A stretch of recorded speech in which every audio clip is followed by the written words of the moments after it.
আসসালামু আলাইকুম। সবার উদ্দেশ্যে আমি মোহাম্মদ জালালউদ্দিন ফিটরি সৈয়দ জালাল। আমি বাংলাদেশ থেকে এবং নাটোর জেলা থেকে, নাটোর উপজেলা থেকে ভাই। জি, আসসালামু আলাইকুম। আমি আরফান হোসেন। আমি আমেরিকার মিশিগান থেকে লাইভে আছি। আচ্ছা, আমরা দুইজনই জেকে লাইফ স্টাইল মেনে আল্লাহ আমাদেরকে সুস্থতা ফিরে দিয়েছে, যার কারণে আমরা এগুলা নিয়ে ঘ্যানর ঘ্যানর করি, বাংলা আমাদের নাটোরের ভাষা বললাম যাতে জি অন্য মানুষ শুনে একটু উপকৃত হয়। তো মূলত আজকে আমি পেটের বিষয় নিয়ে একটু কথা বলবো, তারপরে আপনাদের কমেন্ট আসলে এই কমেন্টের উপরে আমরা চলে যাবো, তাই তো ভাই নাকি? জি, ঠিক আছে। জি আচ্ছা। তো পেট ঠিক তো শরীর ঠিক। আমি একটা কথা বলি যে পেট যাদের ঠিক নাই শরীর ঠিক নাই। আমার ভুল হতে পারে ভাই, আপনি এই বিষয়ে ভালো জানেন, আমার ভুল হলে ধরবেন। জি পেট ঠিক করতে হলে প্রথমত যাবতীয় প্রসেস ফুড গুলো আমরা অ্যাভয়েড করতে বলি। যাবতীয় প্রসেস ফুড মানে জি জি প্রসেস জি ফুড, অনেকেই বলে যে ভাই প্রসেস ফুড কোনগুলা। যে প্রসেস ফুড নিয়ে স্যার প্রত্যেকটা লাইভে বলেন, আমি জি আলাদাভাবে জি প্রসেস ফুডের ভিডিও করছি। আপনি জি বারবার বলছেন প্রসেস ফুড। বাইরের খাবার, কোনো খাবার খাবেন না, হোমমেড মানে আপনার ঘরের তৈরি খাবার খাবেন। এর মধ্যে আবার জি প্রসেস ফুড থাকে, এর মধ্যে আবার ভেজাল জি জি থাকে। জি জি জি জি জি। এইগুলা প্রথমে এগুলা বেছে আপনাকে প্রসেস ফুডটা চিনে প্রসেস ফুড অ্যাভয়েড করতে হবে। প্রথম একটা কথা, ন্যাচারাল জি। ফুডে আসতে হবে, অর্গানিক পেলে তো আলহামদুলিল্লাহ। হুম হুম আচ্ছা, হুম। তারপরে আপনাকে ফাস্টিং এ আসতে হবে। অস্ত্র জি। হচ্ছে ভাই ফাস্টিং, পেটের জন্য, তাই না? হুম হুম হুম। ফাস্টিং আসতে হবে। ফাস্টিং আর এক্সারসাইজের বিষয়ে আসেন, আমি তো প্রতিদিনই আসি। পেটে চাপ দিয়ে যে স্যার এক্সারসাইজ গুলা লাইভে দেখান, মানে নাভির নিচে, নাভি বরাবর, তারপরে এই ভিতরে, এই হাড্ডিতে, এই এক্সারসাইজটা আপনার প্রতিদিন আসতে হবে। জি আর ফাস্টিং, রাত জাগা বন্ধ। আর একটা কি কয়, টেনশন বন্ধ। আপনার পেট এমনি ভালো হয়ে যাবে।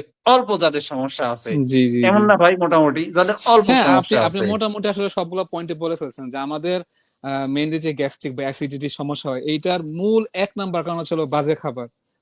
বাজে খাবার প্লাস বাজে তেল, মানে বাজে তেল। আপনি একটা জিনিস বলে রাখি, যারা মনে করেন এই যে সুগার নিয়ে ভয় পায় না, যে ডায়াবেটিস ডায়াবেটিস, হাই ইনসুলিন বা সুগারের চেয়ে আরো বেশি মারাত্মক এই বাজে তেল। মানে সবচেয়ে নাম্বার ওয়ান, এই হার্ট ডিজিজ বলেন, স্ট্রোক বা যাই কিছু বলেন, সবচেয়ে মারাত্মক হলো এই তেল, বাজে তেলটা। মানে এটা কি যে ভয়ানক আপনার কোষটারে, মানে আমাদের যেহেতু কোষ দিয়ে তৈরি আরমান না। ভাই, জি আমরা ওই পেটেই থাকবো, কিন্তু কমেন্ট একটা চলে আসছে, কমেন্টের উত্তরে আমরা আজকে বেশি দেবো ইনশাল্লাহ, হ্যাঁ? জি জি জি। যে না, আমার যদি মেইনটেইন, শেষ শেষ না করেন তাহলে আমি কথা ভুলে যাবো, এটা আমি সমস্যা। মনে করে দিব, আমি জি মনে করে দিব ইনশাল্লাহ। মেইনটেইনে গেলে ইনসুলিন বেড়ে যায়, সেক্ষেত্রে করণীয় কি এই বিষয়টা বলেন তো। মেইনটেইনে গেলে ইনসুলিন কেন বাড়বে? মেইনটেনে গেলে ইনসুলিন বাড়বে, সে যদি অনিয়ম করে, সে যদি হাই ইনসুলিন খাবার বেশি খায়, আর যদি ব্যায়াম না করে, রোজা না রাখে। সোজা হিসাব, প্লাস মাইনাসের ব্যালেন্স করতে হবে, এটা সিম্পল হিসাব। মানুষ মেনটেন্স মনে করে কি আগের মতো হয়ে গেছে, এবার ধুমসে খাওয়া শুরু করে, রোজা ছাড় বলে না যে ভালো হয়ে গেলে শয়তানে বেশি ধরে, তো এই সব ছেড়ে দেয়।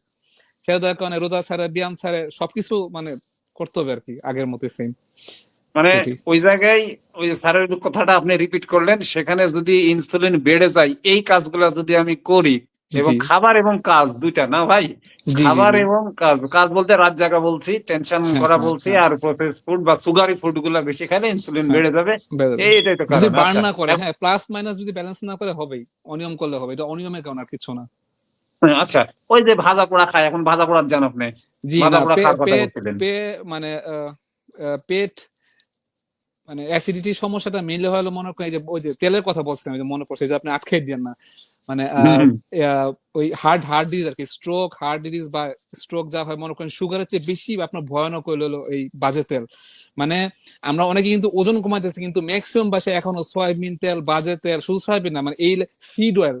আমাদেরকে এই ফুড ইন্ডাস্ট্রি মানে ধোকা দিছে যে মানে এটা হলো ভেজিটেবল অয়েল। ভেজিটেবল অয়েল কি, এখানে কোনো ভেজিটেবল আছে? ভেজিটেবল না, এটা হলো সিড অয়েল।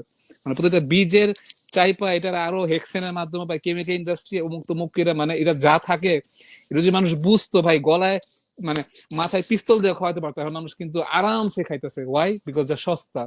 কিন্তু এই এখানে 2 টাকা বাঁচাতে গিয়ে সে যে কত বড় নিজের ক্ষতি করতেছে, ওদিকে লাখ লাখ টাকা মানুষের জীবন চলে যেতেছে, এটা মানে মানুষের রিয়েলাইজ হতেছে। মানে আমরা ইনভেস্টমেন্ট, এখন আমরা ব্যবসা বুঝি, আমরা শরীরে ইনভেস্ট করলে এটা আমার সারা জীবন কাজে লাগবে। এখন এটা বলা যে আপনি কি মরবেন না, তো মরবে নাকি? আমি কি মরবো না ভাই? আপনি মরবেন না, সবাই মরবে। কিন্তু ওই যে ভাই, স্যার যে বলে, চুল তিলে পড়া তিলে নিয়ে কথা মরে। বলবো।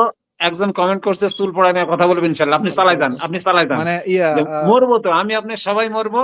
মানে একটা হলো ভালো, বার্ধক্য জনিত, ভালো আরমান ভাই, জি জি জি জি বার্ধক্যজনিত কারণে বৃদ্ধ হয়ে মরবো, অসুস্থ জি হয়ে নয়। আপনি জি আগান জি এখন। জি জি জি এইগুলাই তো। প্রথমত তেলটা ঠিক করা ইম্পর্টেন্ট। এখন শুধু মনে করেন ঘরে তেল ঠিক করলাম, কিন্তু আমি যে রাস্তার মানে দাওয়াতে গেলে বাজে তেল খাই, রাস্তার বাজে তেল খাই, তারা ঘুরে ফিরে আমার সেটাই সমস্যা হবে। এটা হলো এক নম্বর, তেল ঠিক করা। দুই নম্বর হলো বাজে খাবার বাদ দিতে হবে। সেটা মনে করেন কেমিক্যালি প্রসেস ফুড বা যে দোকানের ফুড, বাইরের ফুড। মনে করেন এখন অনেকে বলে আমরা হোম মেড খাই, কিন্তু হোম যে বাজার করে আনতেছে ওই বাজারেই তো গ্যাঞ্জাম। ওখানে তো কেমিক্যাল, পেস্টিসাইড, তারপরে ফাঙ্গিসাইড, হার্বিসাইড, মানে এগুলো দিয়ে টিয়া স্প্রে মেরে টেরা ভয়ানক অবস্থা। দিন শেষে আমরা কি ভালো খাবার খাচ্ছি? সো ভালো ভালো খাবারটা মানে হয়েছে কি, বর্তমান জমানায় আপনার অর্গানিক খাওয়া ফরজ। ফরজ, ওই যে হালাল তো এবার সাথে হিসাব করলে কিন্তু ফরজ। মানে ওরা এমনটা করছে, চিন্তা করেন। মানে একটা ভিডিও দেখতেছিলাম যে মানে আগে, এই যে আজ থেকে 100 বছর আগে, মানে অর্গানিক বলতে কোনো কথা ছিল না, মানে এইটাই খাবার ছিল। এই অর্গানিকটাই রেগুলার খাবার ছিল। এইটার ওরা নষ্ট করে, মানে বিগত 100 বছর নষ্ট করে এখন করলো কি, অর্গানিক নাম দিয়া চড়া দামে বেচতেছে।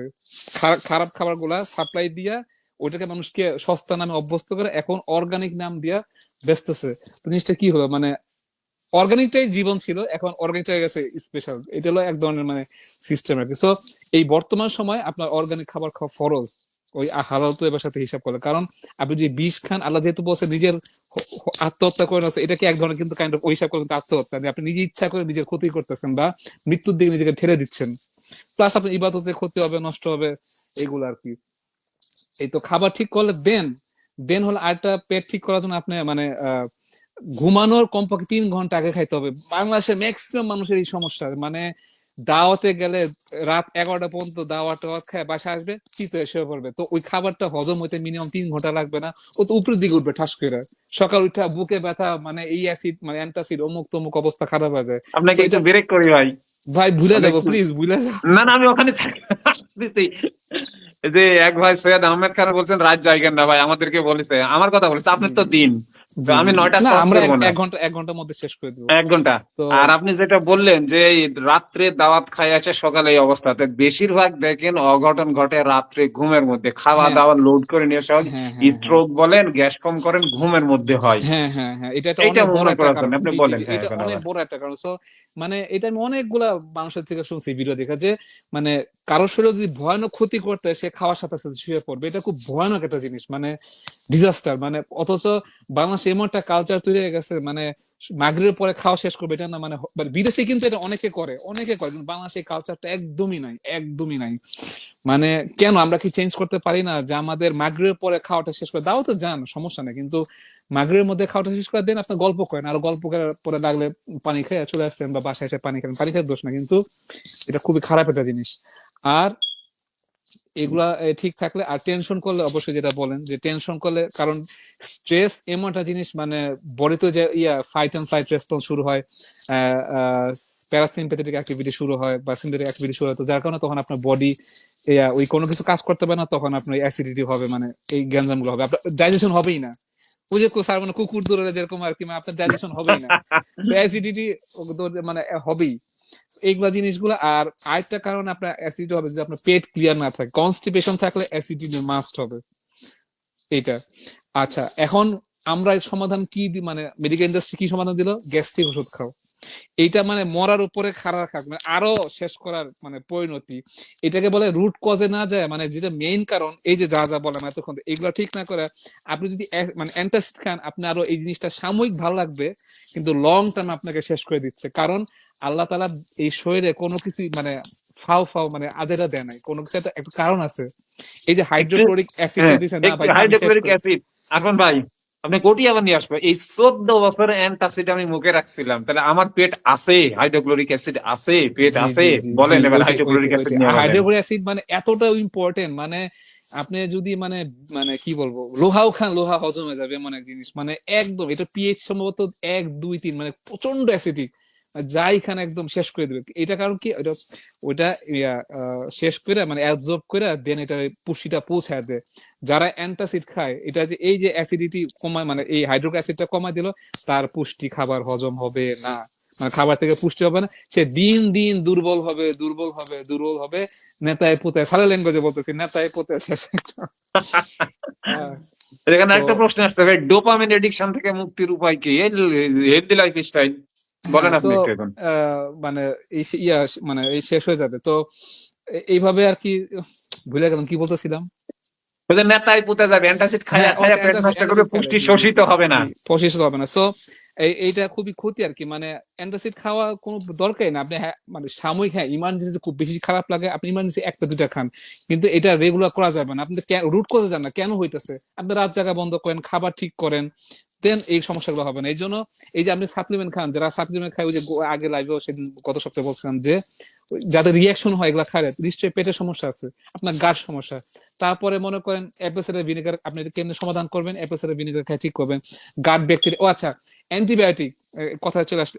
যারা কথায় কথায় অ্যান্টিবায়োটিক খায়, অ্যান্টিবায়োটিক যেমন গুড ব্যাকটেরিয়া মেরে ফেলে, ব্যাড ব্যাকটেরিয়া মেরে ফেলে, আপনার পেট শেষ। কোন ডাক্তার অ্যান্টিবায়োটিক যে ইমার্জেন্সি খাইতে খান, কিন্তু এই যে গুড ব্যাকটেরিয়া মেরে ফেলেন, কোন ডাক্তার আজ পর্যন্ত শুনছেন যে ঠিক আছে আবার এটা শেষ করার পর প্রোবায়োটিক্স 1 মাস খাই এটা আবার গুড ব্যাকটেরিয়া ব্যাক করে? কেউ দেয় না, কেউ দেয় না। তো কি হবে, ওই আপনি মানে পার্মানেন্ট রুগী ইনডাইরেক্টলি হয়ে যাচ্ছেন যদি আপনি আবার ব্যাক না করেন। মানে প্রোবায়োটিক্স গুলো যারা অ্যান্টিবায়োটিক খাবেন, মাস্ট অ্যান্টিবায়োটিক কোর্স শেষ হওয়ার পরে 1 মাস অন্তত প্রোবায়োটিক্স খাবেন গুড ব্যাকটেরিয়া দেওয়ার জন্য, তাহলে আর পেটের সমস্যাগুলো হবে না। মোটামুটি এইগুলোই যাবে ভাই। মানে এগুলো যদি ঠিকঠাক থাকি, রাত 10টার মধ্যে ঘুমায়, কারণ আচ্ছা রাত জাগলে অ্যাসিডিটি হবে। ম্যাক্সিমাম মানুষ রাত জাগে, টেনশন রাত জাগার সাথে অ্যাসিডিটি একদম পুরোপুরি সম্পর্ক। মানে অ্যাসিডিটি হবে। সো রাত 10টায় ঘুমাইতে হবে, টেনশন বাদ দিতে হবে, অর্গানিক খাবার খাইতে হবে। আর সবচেয়ে মেইন কথা, বাজে তেল মানে একদম টোটালি বাদ দেবে। প্রোবায়োটিক্স খাবে, পেট ঠিক হয়ে যাবে, হজম এটা সময় লাগবে, একদিনে তো হবে না, আস্তে আস্তে এই ডিসিপ্লিন তো, লাইফে আসলে এইটা আসল সময় কথা লাগবে। বলছেন এখন মানে এসে। ধ্রাম করে হবে না, মানে আজকে কেন হয় না, কালকে কেন হয় না, এই টেনশন গুলো আরো বিপদে পারবেন। সবকিছু শরীরে কোনো কিছু খারাপটাও যেমন সাথে সাথে হয় না, আপনি ভালোটাও সাথে সাথে হবে না। খুব ধৈর্য নিয়ে 1 মাস 2 মাস 3 মাস সময় নিয়ে আস্তে আস্তে হবে, এই আর কি। আচ্ছা, রুহুল আমিন ভাই আমাদেরকে বলছে কেমন আছেন, আলহামদুলিল্লাহ ভালো আছি, শাহিন ভাই খুলনা থেকে। আর অনেকে প্রশ্ন করছে, আমি আরেকটা কথা বলবো আরফান ভাই। জি জি ওই যাদের কোষ্ঠকাঠিন্য আছে, কফি আনামার বিষয়টা, জি কফি আনামার বিষয়টা হচ্ছে এমন একটা জিনিস, পেটের যত আবর্জনা আছে সব বের করে ফেলে, এটাই তো না। জি তারপরে ওই যে লিভারটাকে পরিষ্কার করার জন্য জি কফি আনামার বিকল্প কিছু নাই। আমি জি বলি কফি আনামার সমস্ত শরীরটাকে সেঁকে ডিটক্স বলেন, আমি যদি একেবারে আমার গ্রামীণ ভাষায় বলি, বডিটাকে সেঁকে পরিষ্কার করে বের করতে, এই জি কোলনটাকে ক্লিন করতে কফি আনামার জন্য নাই। কিন্তু ভাই মনে রাখতেই হবে, কফি আনামা প্রোবায়োটিক্স যদি পরে না খান, তাহলে আপনার শেষ, ভালো মন্দ সব তো সব বের শেষ, হয়ে যাবে। আপনি সব একটু আগে শেষ। অ্যান্টিবায়োটিকের কথা শুধু বললেন। শুধু তাই না, শুধু তাই না, যদি ওই অবস্থায় যদি হিমালয়ান পিলসর না খায়, সে দুর্বলে ঠাস করে মাথা ঘুরে পড়ে যাবে, এক মাথা চক্কর ভ্রমণের ঘুরে উঠবে। ঘুরে উঠবে। আমি তো দিছি, আমি তো মনে করেন ও তখনই মাথা ঘুরান দেয়। আমি সাথে সাথে শেষ করার সাথে সাথে পিংসল বেশি করে অ্যাড করে পানি তাড়াতাড়ি খাই। ইলেকট্রোলাইট আপনার সব তো ইলেকট্রোলাইট বেরো যাচ্ছে, গুড ব্যাকটেরিয়া বেরো যাচ্ছে, এটা আপনার ব্যাক করতে হবে, ব্যাক করতে হবে। ওখানে তো ওই যে পিঙ্ক সল্টের পানিটাই মূলত খুব ভালো কাজ করে, এই আপনার জি, এনামা দেওয়ার আগে পিঙ্ক সল্টের পানি, পরে অনেকে ডাবের পানি খায়, খান ডাবের পানি খেলে খান, ফাস্টিং সমস্যা নাই। ব্রেক হয়ে যায়, ওই জন্য ডাবের পানি খেতে হ্যাঁ, বলি না রাইট ওই সময়। রাইট রাইট রাইট রাইট, এই আর কি। ওই তো পিঙ্ক সল্টের যাদের পানি আমি আবার কি করি জানেন ভাই, জি ওই এনামা করার পরে যে আপনার কফির বিন যেগুলা থাকে, হুম হুম ওগুলা আবার ওয়াটার দিয়ে হিট করে ওখান থেকে আবার নির্যাসটা বের করে নিয়ে ওখানে পিঙ্ক সল্ট দিয়ে উপর দিয়ে দিই। মানে কফিটা একবার নিচ দিয়ে দিই, পরিষ্কার করে দিই, আবার উপর দিয়ে দিই, গোটা বডি জীবাণু না, আছে ঠিক আছে, সবগুলা মরে সাফ কোথায় যাবে। তারপরে অবশ্যই অবশ্যই জি একেবারে ডাবল, মানে প্রোবায়োটিক্স দুইটা, আমরা ব্যাকটেরিয়া খাই, দুইটাই জি জি মারতে হবে জি। একবারে। আমি ডাবল মারি, এখন আর অন্য কি কি করে জানি না। না, বেশি খাওয়া যাবে, কারণ বাংলাদেশে যে প্রোডাক্ট গুলো পাওয়া যাবে খুবই লো। আমি বললাম না, ব্যাকটেরিয়া হলো মাত্র হলো, আমি যতটুকু জানি আমার 2 বিলিয়ন না 4 বিলিয়ন, আমেরিকাতে আবার 100 বিলিয়ন পাওয়া যায়, 100 বিলিয়ন। আপনি 25 গুণ খাইলেও সমস্যা নাই, 25 গুণ কিচ্ছু খাই হবে আমি। না। আমার বাসায় যেটা আছে এবং স্যারও যেটা খায়, আমি ওগুলা সব 100 বিলিয়ন প্রোবায়োটিক্স, মানে একটা ক্যাপসুলে 100 বিলিয়ন গুড ব্যাকটেরিয়া আছে, এবং প্রায় 34 জাতের 34 স্ট্রেনস। আরেকটা আছে, আমি আমেরিকা যেটা এখন নতুন একটা ব্র্যান্ড দেখলাম, ওইটা হলো 40 জাতের গুড ব্যাকটেরিয়া এবং প্রায় 100 বিলিয়ন।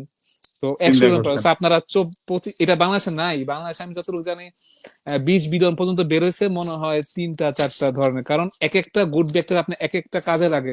আবার আমি পোস্টে দিচ্ছিলাম, মেয়েদের জন্য আলাদা ফর্মুলেশনে প্রোবায়োটিক্স পাওয়া যায়, কারণ ওই মেয়েদের ভ্যাজাইনাল কিছু ব্যাপার আছে। তারপরে ওই জিনিসগুলো ঠিকঠাক করার জন্য অনেকের যে ইউরিন ইনফেকশন হয়, এগুলোর জন্য আবার আলাদা ব্যাকটেরিয়া আছে, এগুলো বিভিন্ন কাজে দেয়, তো এগুলো আলাদা ফর্মুলেশন আছে।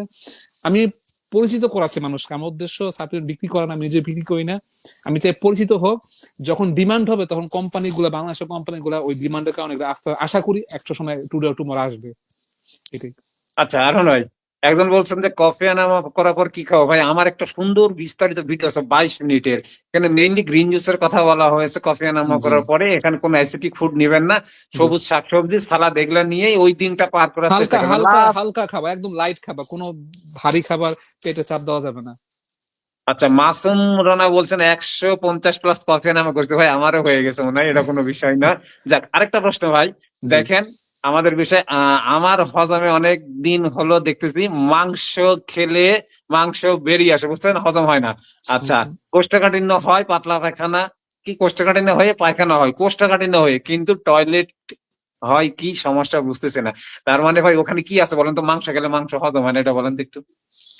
মাংস গেলে হজম হয় না, ওই যে মনে হয় সম্ভবত আপনার হয়তো অ্যাসিড, ইয়া কি বলে, হাইড্রোক্লোরিক অ্যাসিডটা কম আছে, অথবা প্রোবায়োটিক্স গুলো কম আছে, গুড ব্যাকটেরিয়া না হওয়ার কারণে জিনিসটা হজম হইতেছে না। এই দুইটা ঘুরে ফিরে এই দুইটার মধ্যে এই দুইটাই। সীমাবদ্ধ, তো এই এখানে দুইটা মেইনলি। আমি জি আমি যেটা বলি যে মাংস আপনি খাওয়ার যদি সিদ্ধান্ত নেন, তাহলে আপনাকে আগে ক্ষুধা লাগাইতে হবে, মানে পেটটা আগে খালি ও করতে আচ্ছা, হবে, আমি হ্যাঁ যেটা হ্যাঁ বলি। ঠিক আছে, আমি রাইট। যেটা বলি আর কি, জি জি জি। পেটটা খালি করার পরে মাংসটা আপনি যখন খাবেন, তার আগে ওই মাংসটাকে আপনার ওই ভিনেগার, তারপরে লেবুর রস, পিঙ্ক সল্ট দিয়ে আপনি যখন প্লেটে নিচ্ছেন খাওয়ার জন্য, ওর মধ্যে এটা মাথায় নিবেন।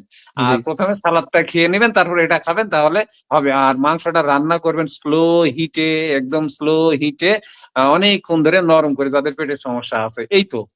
হুম হুম হুম। জি এগুলোই। না, যে স্লো হিটের কথা বললাম ওই দিন গত সপ্তাহে, তো বলতে পারি না আপনার খাবার, এই যে আমাদের মানে রান্না করা কালচারটা খুবই ভুল। মানে যতটুক যে কোনো কিছু বেস্ট, স্পেশালি সবজিগুলা যতটুক কাঁচা খাওয়া যায় সবচেয়ে বেস্ট। আপনি যে কোনো খাবার যত হাই হিটে নিবেন তত পুষ্টি নষ্ট হয়, কিন্তু আমাদের বাংলাদেশে এমন একটা কালচার, মানে সবকিছু একদম হাই হিটে দিয়া পুরাইয়া কালা ভুনা করতে করতে, মানে এই জিনিসগুলা খুব, মানে পুষ্টি যে নষ্ট হইতেছে, মানে এটা কোনো বুঝতেছেন না। আপনি যত স্লো হিটে আস্তে আস্তে সময় নিয়ে করবেন তত পুষ্টি থাকবে, যতটুকু কাঁচা খাওয়া পুষ্টিগুণটা যায়। তাজা জি থাকবে। জি জি, এটা আচ্ছা, ভেরি ইম্পর্টেন্ট। কেন আমরা কফি খাবার থেকে নামা। কেন আমরা খাবার থেকে পুষ্টি পাই না, সাপ্লিমেন্ট লাগে, এটা একটা উত্তর রাখি, ওই দিন গত সপ্তাহে মিস করছিলাম। আচ্ছা, এখানে একটা প্রশ্ন আসছে, কফি নামা কয়দিন করবেন? যারা প্রথমে শুরু করবেন টানা 7 দিন করবেন, তারপরে একদিন পর পর 2-3 দিন করবেন, তারপরে সপ্তাহে একদিন করবেন, সমস্যা না থাকলে 15 দিন একদিন করবেন, আর সমস্যা থাকলে আপনি কন্টিনিউ মানে ঘন ঘন করবেন। এই তো ভাই। জি জি জি। হ্যাঁ, আচ্ছা। তো ওই আপনি এখন চলে যান চুল পড়া, চুল পড়ার প্রশ্ন অনেকক্ষণ আগে আসছে, এটা নিয়ে বলেন একটু। চুলের ব্যাপারটা হয়েছে কি, প্রথমে বলি, চুল পড়া অনেকগুলা কারণ আছে, অনেকগুলা কারণ আছে। তো বাংলাদেশে চুল পড়ার জন্য সবচেয়ে জনপ্রিয় হলো সবাই ভিটামিন ই, ই ক্যাপ খায়। প্রথমে এটা আমি বলে নিই, এই চুল পড়ার সাথে ভিটামিন ইর কোনো সম্পর্ক নাই। হ্যাঁ, চুলের অন্য বিভিন্ন উপকারিতা আছে, কিন্তু চুল পড়ার সাথে ভিটামিন ই সম্পর্ক নাই, চুল পড়ার হিসাবটা ভিন্ন। আর এরপর মনে করেন বাংলাদেশে যে মানুষ ভিটামিন ই খায়, ই ক্যাপ বলেন, যে এগুলো হলো মানে ভুয়া আর কি, মানে এটা আসলটা না। আমি সেদিন বলছিলাম যে ভিটামিন ইর টোকোফেরল এবং টোকোটিনো দুইটা অংশ আছে, এবং টোকোফেরলের মধ্যে 4টা অংশ আছে, আবার সাব হিসাব করলে আবার টোকোট্রিনলের 4টা আছে, আলফা, গামা, ডেল্টা, বেটা, এই 4টা মিলে আর কি, দুইটা দুইটা 4টা 8টা হয় আর কি। কিন্তু ই ক্যাপে, ওই ই ক্যাপ যেটা, মানে ওইটার মধ্যে বাংলাদেশ এটা তৈরি করেছে একমাত্র শুধু ডি আলফা টোকোফেরল, মানে মানে 8টার একটা অংশ, তো বাকি 7টার আপনি উপকারিতা কই পাবেন? So এইটা আলটিমেটলি এটা ঠিক না, মানে এটা হলো, এটা না। এই বাংলাদেশে আমি বলছিলাম একমাত্র ভিটামিন ই সবচেয়ে ভালো পাওয়া যায় স্কোয়ারে টোকোসফট। ওরা টোকোফেরল এবং টোকোট্রিনল দুইটা একসাথে অ্যাড করা আছে, যদি কেউ ভিটামিন ই খাইতে চায়। যদিও চুল পড়ার সাথে এটা মেইনলি সম্পর্ক না, ভিটামিন ই আপনার হার্টের জন্য ভেরি ইম্পর্টেন্ট। যারা হার্টের রোগী এর জন্য ভিটামিন ইটা ভেরি ভেরি ইম্পর্টেন্ট। তো ওই কথার সাথে বলে দিলাম। আচ্ছা, কি কি কি কারণে চুল পড়ে? আহ যদি বায়োটিনের শরীরে ঘাটতি হয় তাহলে আপনার চুল পড়বে। বায়োটিনের ঘাটতি হয়, আচ্ছা বায়োটিন কত করে তাহলে খাইতে হবে? বায়োটিন কমপক্ষে 10 mg করে খাইতে হবে মিনিমাম, যদি আপনি ফুল বেনিফিট চান মিনিমাম 10 mg খাইতে হবে। বাংলাদেশের স্কোয়ারের বায়োপ্রেম 10 নামে পাওয়া যায়। আমি ব্যক্তিগত যেটা খাই 20 mg, মানে আমার একটার মধ্যেই 20 আছে আর কি। এটা আমার আমেরিকার ফর্মুলেশন, একটার মধ্যে 20 আছে। তো যদি আর বায়োপ্রেম 10টা কিন্তু মনে করেন 50 টাকা পিস, কারো যদি সামর্থ্য থাকে সে 2টা করে খাবে, কারো যদি টাকা সামর্থ্য না থাকে 1টা করে খাবে, মিনিমাম 1 টাকা খাবে, কিন্তু এর নিচে যদি খান তাহলে আপনি ওই বেনিফিটটা পাবেন না। 2 নাম্বার কাজ, কারো যদি ওই আগের সপ্তাহে বলছিলাম, কারো যদি ভিটামিন ডি ঘাটতি থাকে, 100 না থাকে, তার চুল পড়বে। ভিটামিন ডি 100তে আনতে হবে। 3 নাম্বার ভেরি ইম্পর্টেন্ট, জিঙ্ক। জিঙ্কের ঘাটতি থাকলে আপনার চুল পড়বে। জিঙ্ক অবশ্যই খাইতে হবে। বাংলাদেশে বেস্ট জিঙ্ক হলো, মানে এমনি জিঙ্ক বেস্ট হলো আসলে জিঙ্ক বিস গ্লাইসিনেট, বাইরেরটা ডক্টর বেস্টের জিঙ্কটা সবচেয়ে ভালো। এটা একটার মধ্যে 50 mg আছে, 50 মিলিগ্রাম, একটা ক্যাপসুলের মধ্যে। এটা ডক্টর বেস্টটা বেস্ট আর কি। কিন্তু বাংলাদেশ যেটা সবচেয়ে বেস্ট আমি দেখলাম, মানে জিঙ্ক ওরোটেট বা জিঙ্ক ওটি, এটা প্রতি ট্যাবলেটে মাত্র 10 mg। এখন ভাই আপনি যদি 5টা খান তা তো বিপদে পড়ে যাব। এখন কোম্পানি কেন এত লো ডোজ বানায় ভাই, এটা তো আমার দোষ না, আমি কি করব? আমি তো ঠিকই আমেরিকার একটাতেই 50 পাইতেছি। সো মিনিমাম 4টা 5টা করে খাইতে পারেন আর কি। জিঙ্ক ওটিটা খাইলে তো জিঙ্ক, ভিটামিন ডি, বায়োটিন, এই তিনটা যদি ঠিক রাখেন ইনশাল্লাহ চুল পড়া বন্ধ হয়ে যাবে। কোনো তেল, কোনো ট্রিটমেন্ট, অমুক তমুক হাবি জাবি কিচ্ছু লাগবে না, অটো শাইন হয়ে যাবে। আমি এই পোস্টে যার কথা বললাম, উনি উনি আমাকে মানে দেখাইছে যে ভাইয়া দেখেন আপনার জাস্ট এই ইয়া করে আমার একদম চুল আগের মতো শাইন হয়ে গেছে, চুল পড়া বন্ধ হয়েছে, আরো চুল আ- বাড়তেছে। আমি আমারটা হয়েছে, আমার তো মানে জি জি এই জি। 30% চুল ছিল, আর মানে আর 70% আউট আর হয়ে গেছিল। যারা যারা ওই যে ফ্যাট অ্যাডাপ্টেশন সময় বা যে ক্লাসে ফলো করতে চুল পড়ছে, এদের একমাত্র পুষ্টির ঘাটতি। এটা যে ক্লাসের দোষ না, এটা আপনার দোষ। আপনি কম খাবার খাইছেন, পুষ্টিকর খাবার খান নাই, সঠিক সাপ্লিমেন্ট দেন না, এটা আপনার দোষ। এটা কই আমি আমার তো ছবি দিছিলাম ভাই, আপনার তো চুল পড়ে না, আমার তো আর চুল এরকম লম্বা ছিল, আমি তো কেটে ফেলছি যে ছবি দিছিলাম। সো যে ক্লাসে ফলো করে চুল পড়ে, এগুলা মানে তাদের ভুলের কারণে, এটা যে ক্লাসে কোনো দোষ না। আর যদি কেউ টেনশন করে চুল পড়বে, কারণ আরো কিছু কথা আছে, সাপ্লিমেন্ট কিন্তু সব না আপনার। দেখেন এই যে যত ট্রিটমেন্ট মানুষ করতেছে সবকিছু এক্সটার্নাল। আপনি ভিতরে ঠিক না করে বাহিরে যদি গাছ উপরে পানি ঢালতে ঢালতে সে বন্যা বা কি হবে? আপনার তো গোড়া ঠিক করতে হবে, সঠিক পুষ্টিগুলো দিতে হবে, এই 3টা পুষ্টিকে সঠিক দিতে হবে। দেন আপনি যখন ভিতরে থেকে জিনিসটা ঠিক হবে, দেন আপনি বাহ্যিক গুলো ঠিক করবেন। বাহ্যিক গুলো কি? আপনি রাত 10টার মধ্যে ঘুমাইতে হবে, রাত জাগলে চুল পড়বে। আপনার স্ট্রেস নেওয়া যাবে না, স্ট্রেস নিলে চুল পড়বেই পড়বে, এটা নেওয়াই যাবে না। তারপরে বাজে কেমিক্যাল শ্যাম্পু, কন্ডিশনার, অমুক তমুক যা আছে কসমেটিক্স, এগুলা দিলে চুল পড়বেই, কারণ এগুলোর মধ্যে খুবই বাজে কেমিক্যাল, হার্শ কেমিক্যাল, চুলে গুড়ারে তছনছ করে ফেলে। যত বড় ব্র্যান্ড তত বড় ভেজাল, এটা মনে রাখবেন যে কোনো ক্ষেত্রে। বর্তমান সময় যত বড় ব্র্যান্ড, খাবার বলেন কসমেটিক্স বলেন, যত বড় ব্র্যান্ড তত বড় গ্যাঞ্জাম। কারণ যেগুলো অর্গানিক বা টক্সিক মানে হার্শ কেমিক্যাল ফ্রি, এগুলা তো জনপ্রিয় না এবং খুবই দাম, এগুলা মানুষ কিনেও না, মানুষের জানেও না। এইটা একটা ঠিক করতে হবে। আর পাশাপাশি আর জিনিস খেলতে হবে, আমরা যেই পানিতে গোসল করতেছি এই পানিটা পিওর কিনা, এই পানিতে ভয়ানক পরিমাণ, আপনি ঢাকা ওয়াসার পানি তো বুঝেন, এগুলো সব হাইলি ট্রিটেড উইথ কেমিক্যাল। দয়া করে এই সাথে বলি, দয়া করে ট্যাপের পানি ডাইরেক্ট খাবেন না, কি পরিমাণ কেমিক্যাল দেওয়া আছে, এটা শরীরে কি আপনার হেভি মেটাল ঢুকতেছে না? এখন এগুলা বললো তো আবার আরেক ঝামেলা, মানে এখন কিনা পানিও যে খাবেন, কিনা পানিও তো মনে করেন পিওর কি পাওয়া যায়? মানে জাস্ট বলতেছি, কি পারবেন পারবে না জানি না, আমার জাস্ট বলা দরকার বলে যায়। এই কিনা পানি, এই আরন ভাই, এই কিনা পানিটা আপনি মনে রাখেন। আমি বলি যখন আমি এই জায়গায় আসি, জি আমি তো মানে অত্যাধিক অসুস্থ ছিলাম, নড়তে পারতাম না, মনে হচ্ছিল জি আমাকে ইনস্ট্যান্ট সুস্থ হতে হবে।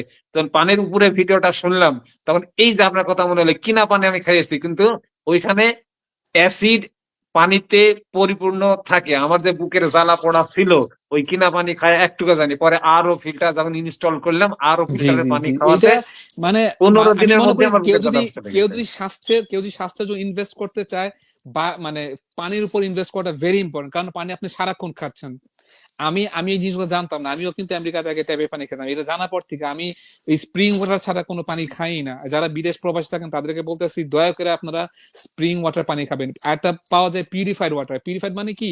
ট্যাপের পানি রে পিউরিফাই কইরা ওই ট্যাপের পানি রে বেচতেছে। মানে এটা আরেক ধোকাবাজি। জিনিসটা সস্তা, কিন্তু আপনার স্প্রিং ওয়াটার হলে একদম ঝর্ণার পানি, মানে একদম সরাসরি ঝর্ণা থেকে আসছে। হ্যাঁ, এগুলো প্লাস্টিকের বোতলে পাওয়া যায়, কিছু করার নেই, মন্দের ভালো। আপনার গ্লাসের পানি তো মানে পাওয়া যায় না, তো অ্যাটলিস্ট আমি একটু একটু তো চেষ্টা করতেছি। যা না পাওয়া যায়, এই এই জমানা এখন কি করবো বলেন? অনেকে প্লাস্টিকের বোতলে পানি শুনলেও কমেন্ট করে ভাই, মানে কি করব সেটা না বলে শুধু নেগেটিভ কমেন্ট করতে লাভ নাই, তুই সমাধান দে আমারে। তো আমরা আমাদের আচ্ছা। মতো আমরা চেষ্টা করতেছি আর কি। তো পানিটা হুম। পানিটা ভেরি ইম্পর্টেন্ট। আপনার চুল পড়ার ইয়া করার জন্য পানিটা ইম্পর্টেন্ট, এবং নিজের শরীরের জন্য ভেরি ইম্পর্টেন্ট। আপনার দয়া করে ট্যাপের পানি খাবেন না, কেউ না, বাংলাদেশে কেউ খাবেন না, এটা বিষ। জি পানির মধ্যে যখন গেছি, পানির একটু কথা বলি। যাদের অ্যাসিডের প্রবলেম আছে, মানে কি বলবো, রক্তে অ্যাসিড, ব্যথা, অ্যাসিডের জন্য কিন্তু শরীরের সব জায়গায় ব্যথা হয়, এটা ওইদিকে না যায়। আমি জি পানির উপরে থাকবো যাদের, আমি কিছু মোটামুটি তারা সকাল পর্যন্ত ভালো থাকে, 10টা 11টা পর্যন্ত ভালো থাকে। তা আমি যেটা নিজে নিজে ধারণা করছি, যে জি রাত্রে তো তারা পানি খায় না, পানির সাথে তার অ্যাসিড তাদের ভিতরে ঢুকতেছে না, তাই জি বডিটা ওই অ্যাসিডটার সাথে নিউট্রালাইজ করে নিয়ে সকালটা ভালো সার্ভিস দেয়। সকাল থেকে যখন আবার পানির সাথে অ্যাসিড ঢোকানো শুরু করে, একটু পরে আবার জ্বালা পড়া শুরু হয়। আমি জি জি জি ম্যাক্সিমাম মানুষ দেখছি ঘটনা ঘটে, যেটা আমার ক্ষেত্রে ঘটতো। তো তাদেরকে বলছি যে আপনি আরো ফিল্টার ছাড়া উঠে আসার কোনো উপায় নাই। আরো জি ফিল্টার তো জি জি। পানি থাকে না, ওখানে যদি পিঙ্ক সল্ট না দেন তাহলে ওটা কিছুই থাকে না, ওটা ডিসিল ওয়াটার, ডিস্টিল জি জি ওয়াটার জি জি দিয়েছে। ডিস্টিল ওয়াটার কিছু এই থাকে না, হচ্ছে মিনারেলস অবস্থা। থাকে না, হ্যাঁ। পানির উপরে আর জোর দিতে হবে। আপনি পানির পানি সাথে নিয়ে একটা পানির কথা সাথে বলেন। আরেকটা কথা বলে দিই প্রাসঙ্গিক ক্রমে, যারা পানি খাবেন যে কোনো সময় পানি খান, অবশ্যই একটু পিঙ্ক সল্ট অ্যাড করবেন। কারণ আমরা যখন পানি খাই আমাদের পেশাবের সাথে কিন্তু এই ইলেকট্রোলাইট গুলো চলে যাচ্ছে। এটা শুধু ওই যে কাজটা ফলো করার সময় না, আমি সারা জীবনে সবসময় কথা বলতেছি যে যে কোনো পানি খাওয়ার সময় একটু পিঙ্ক সল্ট অ্যাড করবেন। এটা এটা ভালো আর কি, এটা ভালো, তাহলে শরীরের ইলেকট্রোলাইট ইমব্যালেন্সটা হবে না। প্রস্রাবের সাথে তো বের হয়ে চলে যায়, জি তাই তো জি জি জি এদিক জি দিয়ে দিতে হবে, ওদিক দিয়ে বেরো যাবে। জি কারণ এখানে যদি আরেকটা কথা, কারো যদি লবণের ঘাটতি হয়, তার মাইগ্রেনের সমস্যা হবে, তার মাথা ব্যথা করবে, তার শরীর দুর্বল লাগবে, শরীর কাঁপবে। সো লবণ ভেরি ইম্পর্টেন্ট। লবণ শত্রু না, এই কথা আরেক দিকে চলে যাচ্ছে। লবণ শত্রু না, এটা আমাদের মিথ্যা শেখানো হচ্ছে। লবণ শত্রু না, লবণ আমাদের জন্য উপকারী। লবণ ঘাটতি করলে আরো আপনার 10টা সমস্যা আরো মেক করা যাবে, আরো বেশি সুবিধা। সো আর বেশি গেলাম না। আচ্ছা এবারে একটু অন্যদিকে যাব, জি, যে রক্ত শূন্যতা কিভাবে দূর করব। রক্ত শূন্যতা 24 সাল থেকে যে লাইফ স্টাইলে আছে, কিন্তু রক্ত উৎপন্ন হয় না, প্রায় রক্ত দেওয়া লাগে। রক্ত রক্ত শূন্যতা আমি তো ডিটেলস ভাবে বলতে পারবো না, এটা তো বিভিন্ন কারণে হুম, হইতে পারে। আমি জাস্ট বেসিকটা বলে দিই। সেটা হলো রক্ত শূন্যতা আপনার যদি খাবারে ওই যে আয়রন জাতীয় খাবার যদি না খায়, গরুর গোস্ত এগুলা বা ইয়ে না খায়, হয়েছে কি মনে করেন ওই যে আমরা তো এখন গরুর গোস্ত যা হবে, গরুর গোস্ত তো মনে করেন ফার্মের বিষ টিষ দেওয়া, ইনজেকশন মারা, এই করা সেই করা, পুষ্টি পাবো কই থেকে বলেন?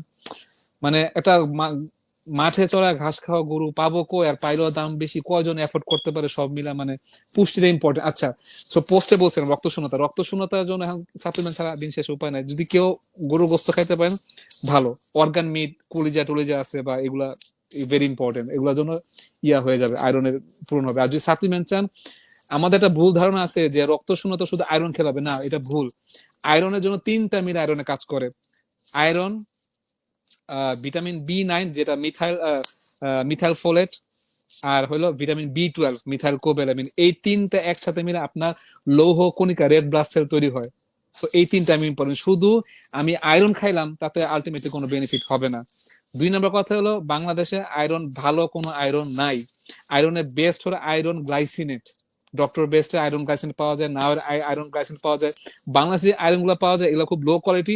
আপনার খাইলে পেটে এটা ডিস্টার্ব করবে, অ্যাসিডিটি হবে, পেটে কামড়াবে, ঝামেলা হবে, গ্যাঞ্জাম আছে। সো যারা আয়রন গ্লাইসিনেট গুলো কিনবেন, দেখবেন ওই বোতলের মধ্যে লেখা থাকে যে জেন্টেল অন স্টোমাক, মানে এটা ভেরি ইম্পর্টেন্ট। লেখা থাকে সুপিরিয়র বায়ো অ্যাভেলেবিলিটি, মানে এটা সুন্দর শোষণ হবে আর কি। সো আয়রনটা ইম্পর্টেন্ট। আচ্ছা, দ্বিতীয় হলো ভিটামিন বি9 নাকি, যেটা মিথাইল ফোলেট আপনার 15 mg দৈনিক খাইতে হবে। এটা খাইতে হবে মিথাইল ফোলেটটা। বাংলাদেশে এখন সমস্যা হলো, বাংলাদেশে মিথাইল ফোলেট পাওয়া যায় যে ফলিক মাত্র 400 মাইক্রোগ্রাম। 400 মাইক্রোগ্রাম আপনাকে যদি 37 গুণ খাওয়া যান, তাহলে 15 mg হবে। এখন 37 গুণ আমি খাওয়াইতে কেমনে বলবো ভাই? বাংলাদেশে কেন এত লো ডোজ বানায়, আই হ্যাভ নো আইডিয়া। এটা আমার কিছু করার নাই, তো আমি জাস্ট বলে যে। আর ভিটামিন বি12 যেটা মিথাইল কোবালামিন, সেটা বাংলাদেশের মেথিকল নামে পাওয়া যায় বা মিকোলাজিন নামে পাওয়া যায়। এইটা মোটামুটি 5 mg খাইতে পারেন, 10 mg খাইতে পারেন। তো বাংলাদেশে 0.5 mg পাওয়া যায়, 10টা হলে 5 mg হবে, আর 20টা হলে এখন দিন শেষে ভাই ওই বিদেশেরটাই হাত ধরতে হবে। কি করবো না, বাংলাদেশে এত লো ডোজ বানাইলে কি করবো, কিছু করার নাই। তো এই 3টা কম্বিনেশন যদি আপনি খান, ইনশাল্লাহ আয়রন ঘাটতি মানে সমস্যা পূরণ হবে। আরেকটা কথা বলি, পুরুষরা এই আয়রন নিয়ে সাবধান থাকবে, কারণ আয়রন বাড়লেও কিন্তু আপনার ঝামেলা আছে। আয়রনটা একটু টেস্ট করে না, মানে চেক করে নেবেন, যাদের সত্যি আয়রন ঘাটতেছে তারা আয়রন সাপ্লিমেন্ট খাবেন। যদি না না থাকে সমস্যা, ভালো খাবেন না, কারণ আয়রন বাড়লেও শরীরে প্রবলেম হবে। জি আচ্ছা এখন আরেকটু আসি, দেখেন আমি যতটুকু জানি বলি, তারপরে আপনি জি আমার জি ভুল জি ধরে কথাটা বলবেন। জি জি জি একটা কমেন্ট আসছে, শুধু কাঁচা সবজি সালাদ টাইপ ফুড খেলে পেট খারাপ করে বা কনস্টিপেশন হয় বা পেট জ্বালা করে, যদিও খালি পেটে নারকেলের তেল বা ভিনেগার খেলে সমস্যা হয় না, এর কারণ কি আর সমাধান কি? আচ্ছা, এই কাঁচা খাবার অনেকের সহ্য হয় না, পেটে বহু দেখছি। এই কাঁচা খাবারটা যাদের সহ্য হয় না, তাদের হাফ সিদ্ধ করে খাবে, আর এই জি ক্ষেত্রে আস্তে এতই আস্তে চিবান। আস্তে আস্তে অভ্যাস করতে হবে, চিবাইতে হবে, হ্যাঁ এক বলেন। হিসেবে ভিনেগার খাইতে হবে, সব মিলে আর কি কম্বিনেশন, এগুলো আস্তে আস্তে। জি আপনি বলেন, আচ্ছা, এটাই এটাই মেনলি। এটাই।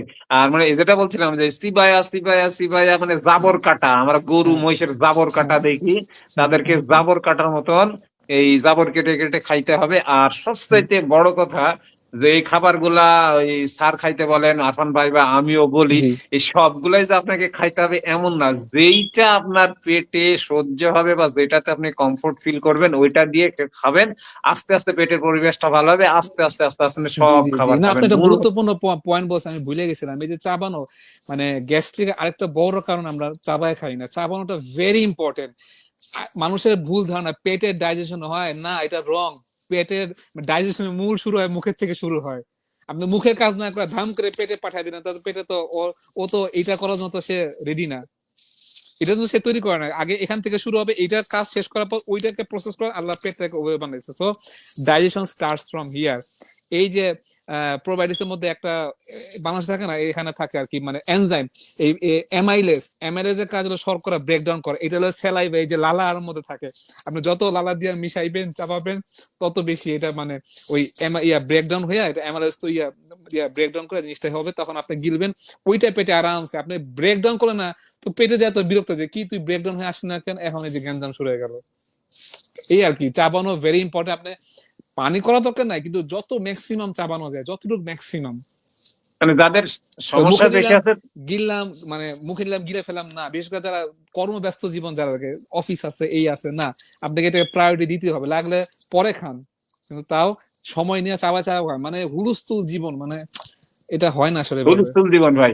এখানে আমি বলবো যাদের সমস্যা আছে তাদেরকে অবশ্যই ওইদিকে নজর দিতে হবে, আপনি বলছেন, এবং তাদের ক্ষেত্রে জাবর কাটা। আর যারা ভালো আছেন তারা ম্যাক্সিমাম যতটুকু পারেন যতটুকু সময় পারেন, দিয়ে জি জি। দিয়ে খাবেন। আর কনস্টিপেশনের বিষয়টা, ওই বেকিং সোডা যদি ব্যবহার করেন তাহলে কনস্টিপেশনটা অনেক সময় চলে যায়। আমি দেখি স্যার, কফি আমার কথাটা আমরা আগেই বলে আসছি। জি পেট জ্বালা করে, হয়তো গ্যাস্ট্রাইটিস বা আলসার। গ্যাস্ট্রাইটিস, জি এটা একটা ভালো পয়েন্ট বলছেন, গ্যাস্ট্রাইটিস বলেন তো। আলসার।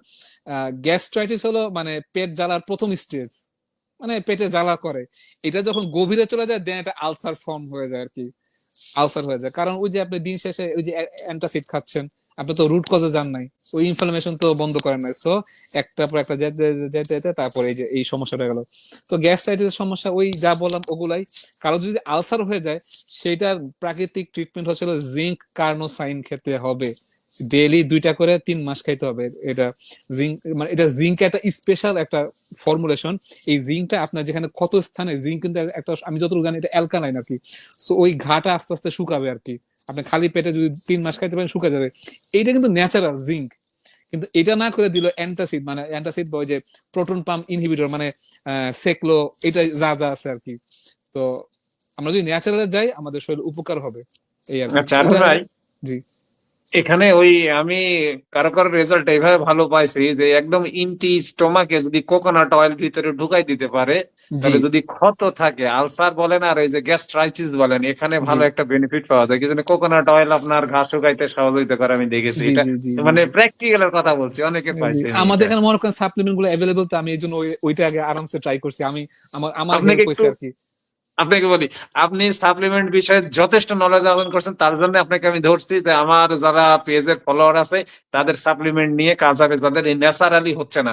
আর আমি যেহেতু এই ন্যাচারাল মানে গ্রামের থেকে জি জি এগুলা জি নিয়ে জি কাজ জি করি, এইটার আপনার সাপ্লিমেন্ট দুইটা সমন্বয় করে জি জি জি যার যেটা ভালো হবে সে সেটা নেবে। ওই জন্য আমরা দুইজন মাঝে মধ্যে জি এইভাবে জি আসি। জি আর একটা কথা ভাই, জি। সব সময় কাশ হয়, কফ আসে, বুক জাম থাকে, করণীয় কি একটু বলেন তো। সবসময় কাশ বুক জাম হয়, এটা তো বিভিন্ন কারণ হতে পারে। ভিটামিন ডি এর ঘাটতি হতে পারে, জিঙ্কের ঘাটতি হতে পারে, আর কি হতে পারে আমার একটু আইডিয়া দেন। আমি ইনফ্লামেশন। আচ্ছা আচ্ছা ইনফরমেশন, আমি জি বলি, জি জি জি ইনফ্লামেশন থাকলে আমার আমার মাঠে আমার এক মাস্টার ভাই ছিল, বয়স আমার থেকে অনেক সিনিয়র, ইনহেলার টানতো শীত আসলেই, ইনহেলার। জি জি তারপরে জি কুয়াশার মধ্যে সে আমার সাথে দৌড়ে এক্সারসাইজ করে, কিচ্ছু না। আমি শুধু বডির ইনফ্লামেশন দূর করার দিক নজর দিয়েছিলাম ওই ভাইয়ের, যে ভাই বডি থেকে ইনফ্লামেশন দূর করেন, আপনার শ্বাসকষ্ট অ্যাজমা কিচ্ছু থাকবে না, আল্লাহর কি কাম। ওই ঘটনায় ঘটছে। তো আমার মনে হয় যে কফ আসছে, বুক জাম হয়ে থাকে, এখানেও ইনফ্লামেশন আছে, ঠান্ডা জনিত সমস্যা আছে। আর ভিটামিন ডি তো আপনি বলেই ফেললেন যে ভিটামিন ডি জি। নাই না আমি একদম। একটা জিনিস বলি তো, এই মানে কফ টফ শুনতে, এই যে শীতকালে মনে করেন যেসব রোগ টোগ হয় না শীতকালীন, সর্দি ঠান্ডা জ্বর কাশি, মানে আমার অভিজ্ঞতা থেকে বলি, আমিও কিন্তু একসময় কিন্তু আপনাদের মতো গতর মধ্যে কাশির সিরাপ অ্যান্টিবায়োটিক এই সেই নাক সর্দি পড়া যা যা এক গাদা খাইছি, কাজ হয় না। 7 দিন ভুগছি, 15 দিন ভুগছি, কিচ্ছু লাগবে না। শীতকালের আপনার মূল সাথী হচ্ছে হলো vitamin D, 1 number. Vitamin D high ডোজে 50,000 আইইউ খাইতে হবে।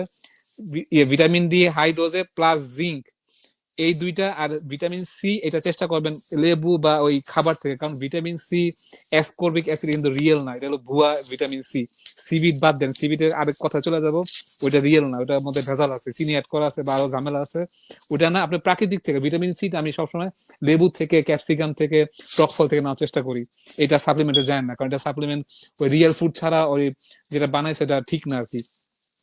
তো আচ্ছা, এইটা আরেকটা বিষয় পেটের ক্ষেত্রে ভাই, ওই যে যাদের ইনডাইজেশন হয়, ওই যে বললে যে মাংস খেলে বের হয়ে চলে যায়, জি ওই ক্ষেত্রে আমি দেখছি যে একটা ফাংশনাল ফুড আছে হেলদি গাট, এটা আমি স্যারকেও বলছি, মানে স্যারও ব্যবহার করে, বা ওই যাদের ইনডাইজেশন মানে হজম হয় না, গোটা হুম গোটা বের হয়, তারা যদি ওই হেলদি গাটটা খাওয়ার পরে ওই 10 ml না, করে নেয়, তাহলে ওটা একটা রেজাল্ট পাওয়া যায়, আমি মানে দেখেছি। মনে করেন আমি আমি সর্দির কথাটা শেষ করি, তো যাদের এই শীতকালীন সর্দি আছে তারা যদি ভিটামিন ডি টা ঠিক করতে পারেন, 100 আনতে পারেন, ভিটামিন সি টা ঠিক মতো সমৃদ্ধ খাবার গুলা খান, আর জিঙ্কটা যদি কমপক্ষে 4টা 5টা করে যেহেতু 50 mg হয়ে খাইতে পারেন, আপনার এই বারবার কাশি আসা সর্দি পড়তেছে এই সেই হবে, একদম যে হবে না তা না, কিন্তু আপনাকে ওই যে বিছনায় ফালাবে, 7 দিন ভোগাবে, অ্যান্টিবায়োটিক খাইতে হবে, কিচ্ছু লাগবে না, আপনি ন্যাচারাল দিকে আগান, সব চলে যাবে।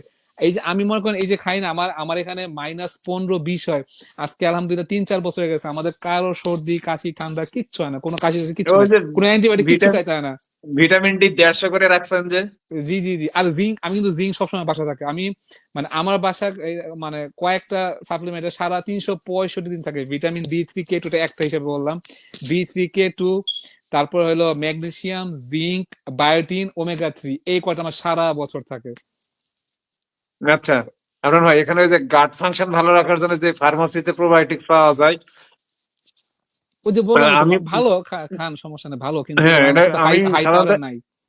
ব্যাকটেরিয়া যে প্রোবায়োটিক্সটা পাওয়া যায় এটাই নেই। আর আরেকটা বিষয় হচ্ছে, যাদের আপনার ওই দই খাওয়া যাবে, এলাও আছে, পেটে সমস্যা জি নাই, সুগার নাই, হার্ট ডিজিজ নাই, হাই প্রেশার নাই, জি তারা এই বাসায় টক দই তৈরি করে ন্যাচারাল দুধ থেকে, একদম জি ন্যাচারাল দুধ থেকে টক জি দই জি তৈরি জি করে এটা জি প্রোবায়োটিক্স হিসেবে নিতে পারে নাকি ভাই? জি জি জি জি জি, হ্যাঁ আচ্ছা, পারবে। আরেকটা কমেন্ট আসছে, কি দারুণ কমেন্ট, আমার ভালো লাগছে, খাদিজা ইস, সুস্থ থাকা অনেক কঠিন এই জামানায় ভাই, এর উপরে আপনি এটা দুই চারটা এটা লাইন সত্যি করেন। কথা, এটা তো সত্যি কথা, আমরা এখন দাজ্জালের জামানায় বাস করছি, এখন তো কঠিন হবে, এগুলো সব নবীজি বলে গেছে, আপনি স্টাডি করেন, স্টাডি করলে বুঝবেন যে মানে নবীজি বলে গেছে না, এই যে স্যারকে কেন পছন্দ করে, স্যারকে মানুষ কেন চিনতেছে না, স্যার কিন্তু দিনের খেদমত করছে, কথাগুলো বলে নেই আজকে মানে আহ আপনারা স্যারকে তো ওজন কমানোর ডাক্তার মনে করেন, কিন্তু দিনের অনেক বড় একটা খেদমত করছে, ওনাকে আপনারা চিনেন না, ওনাকে বুঝতে হলে ওনাকে স্টাডি করতে হবে। আমি ওনার ভক্ত হয়েছি ওনাকে স্টাডি করে, ওনাকে আমি এমনি আজেরা ভক্ত হই নাই, ওনাকে চিনি, উনি অনেক বড় একটা কাজ করছে, এবং আল্লাহ তাআলা ওনাকে স্পেশালি এই কাজের জন্য কবুল করছে, সারা বাংলাদেশের মধ্যে আর কেউ কিন্তু ওনার মতো এই কাজটা করতেছে না। সো হি ইজ চোজেন, আল্লাহ তরফ থেকে স্পেশালি চোজেন, যে তুমি এই সেক্টরটা কাজ করো, যে নবীজি বলে গেছে যে আপনি হাদিস কিয়ামতের আগে শেষ জামানা হাদিসগুলো পড়বেন, যে দাজ্জালের গবাদি পশু খাবার দাবার গুলো বড় বড় হবে, বড় বড় হবে। ভাই আজকালকার জিএমও হাইব্রিড খাবার কি বড় বড় না? যাও ভাই, তো এটা এটা মানুষ কোনো চিন্তা করে না। So, আমাদের আমাদের কিন্তু এই খাবারগুলো যদি আমরা কিন্তু শয়তানের খাবার খাচ্ছি দিন শেষে। আমি লাইভেও স্যারে বলছিলাম যে আমরা শয়তানের খাবার খেয়ে আল্লাহর কেমনে প্রিয় হবো বলেন? এটা কি শয়তানের খাবার না? আল্লাহর এগেনস্টে আপনি যা খাবেন, তো এবার এগেনস্টে যা খাবেন জিএমও, সেটা কিন্তু শয়তানের খাবার। এই সতেরো খাবার কিন্তু সারা দুনিয়া ছড়ায় ফেলছে। So, এই জন্য বললাম কথাটা, যে এই বর্তমান সময় অর্গানিক খাবার খাওয়া ফরজ ফরজ ফরজ, সুস্থ এই থাকাটা অর্গানিক কঠিন। খাবারে থাকেন, তো আমি কয়েকটা কমেন্টের উত্তর দিয়ে আসি। অ্যাজমা সম্পর্কে আমরা বলেছি, জি, অ্যাজমা হচ্ছে ইনফ্লামেটরি ডিজিজ, বডি থেকে ইনফ্লামেশন দূর করবেন যেভাবে সেইভাবে ভিটামিন ডি, করেন, তবে ভিটামিন ডি হ্যাঁ, ঠিক করেন, ভিটামিন ডি 100 আনেন ঠিক হয়ে যাবে। আচ্ছা, ওটা চলে যায়, আমি একটু আগে অ্যাজমা নিয়ে বলেছি। আর আরেকটা কমেন্ট আসছিল যে সরাইসিস, ওই সব একই কথা, যেগুলি আপনার সোরিয়াসিস মূলত হলো অটোইমিউন ডিজিজ, তো অটোইমিউন ডিজিজ হলো আপনার এক নাম্বার হলো ভিটামিন ডি ঠিক করা, কারণ ভিটামিন ডি হলো ইমিউন মডুলেটর, মানে ইমিউন সিস্টেমটা রেগুলেট করে আর কি। সো ভিটামিন ডি 100 উপর আনতেই হবে, যে কোনো অটোইমিউন ডিজিজ, সোরিয়াসিস হোক বা আরো বিভিন্ন অটোইমিউন ডিজিজ আছে, এগুলো ভিটামিন ডি 100 আনতে হবে। প্লাস আপনার টেনশন বাদ দিতে হবে, অটোইমিউন ডিজিজের দ্বিতীয় সবচেয়ে বড় কারণ স্ট্রেস বাদ দেবে, স্ট্রেস থাকলে অটোইমিউন ডিজিজ ঠিক হবে না, রাতে ঠিক মতো ঘুমাইতে, ওই ঘুরে ফিরে ভাই জেকে লাইফস্টাইল, এই এক কথাই আর কিছু না, ভিটামিন ডি আর জেকে লাইফস্টাইল এইটাই।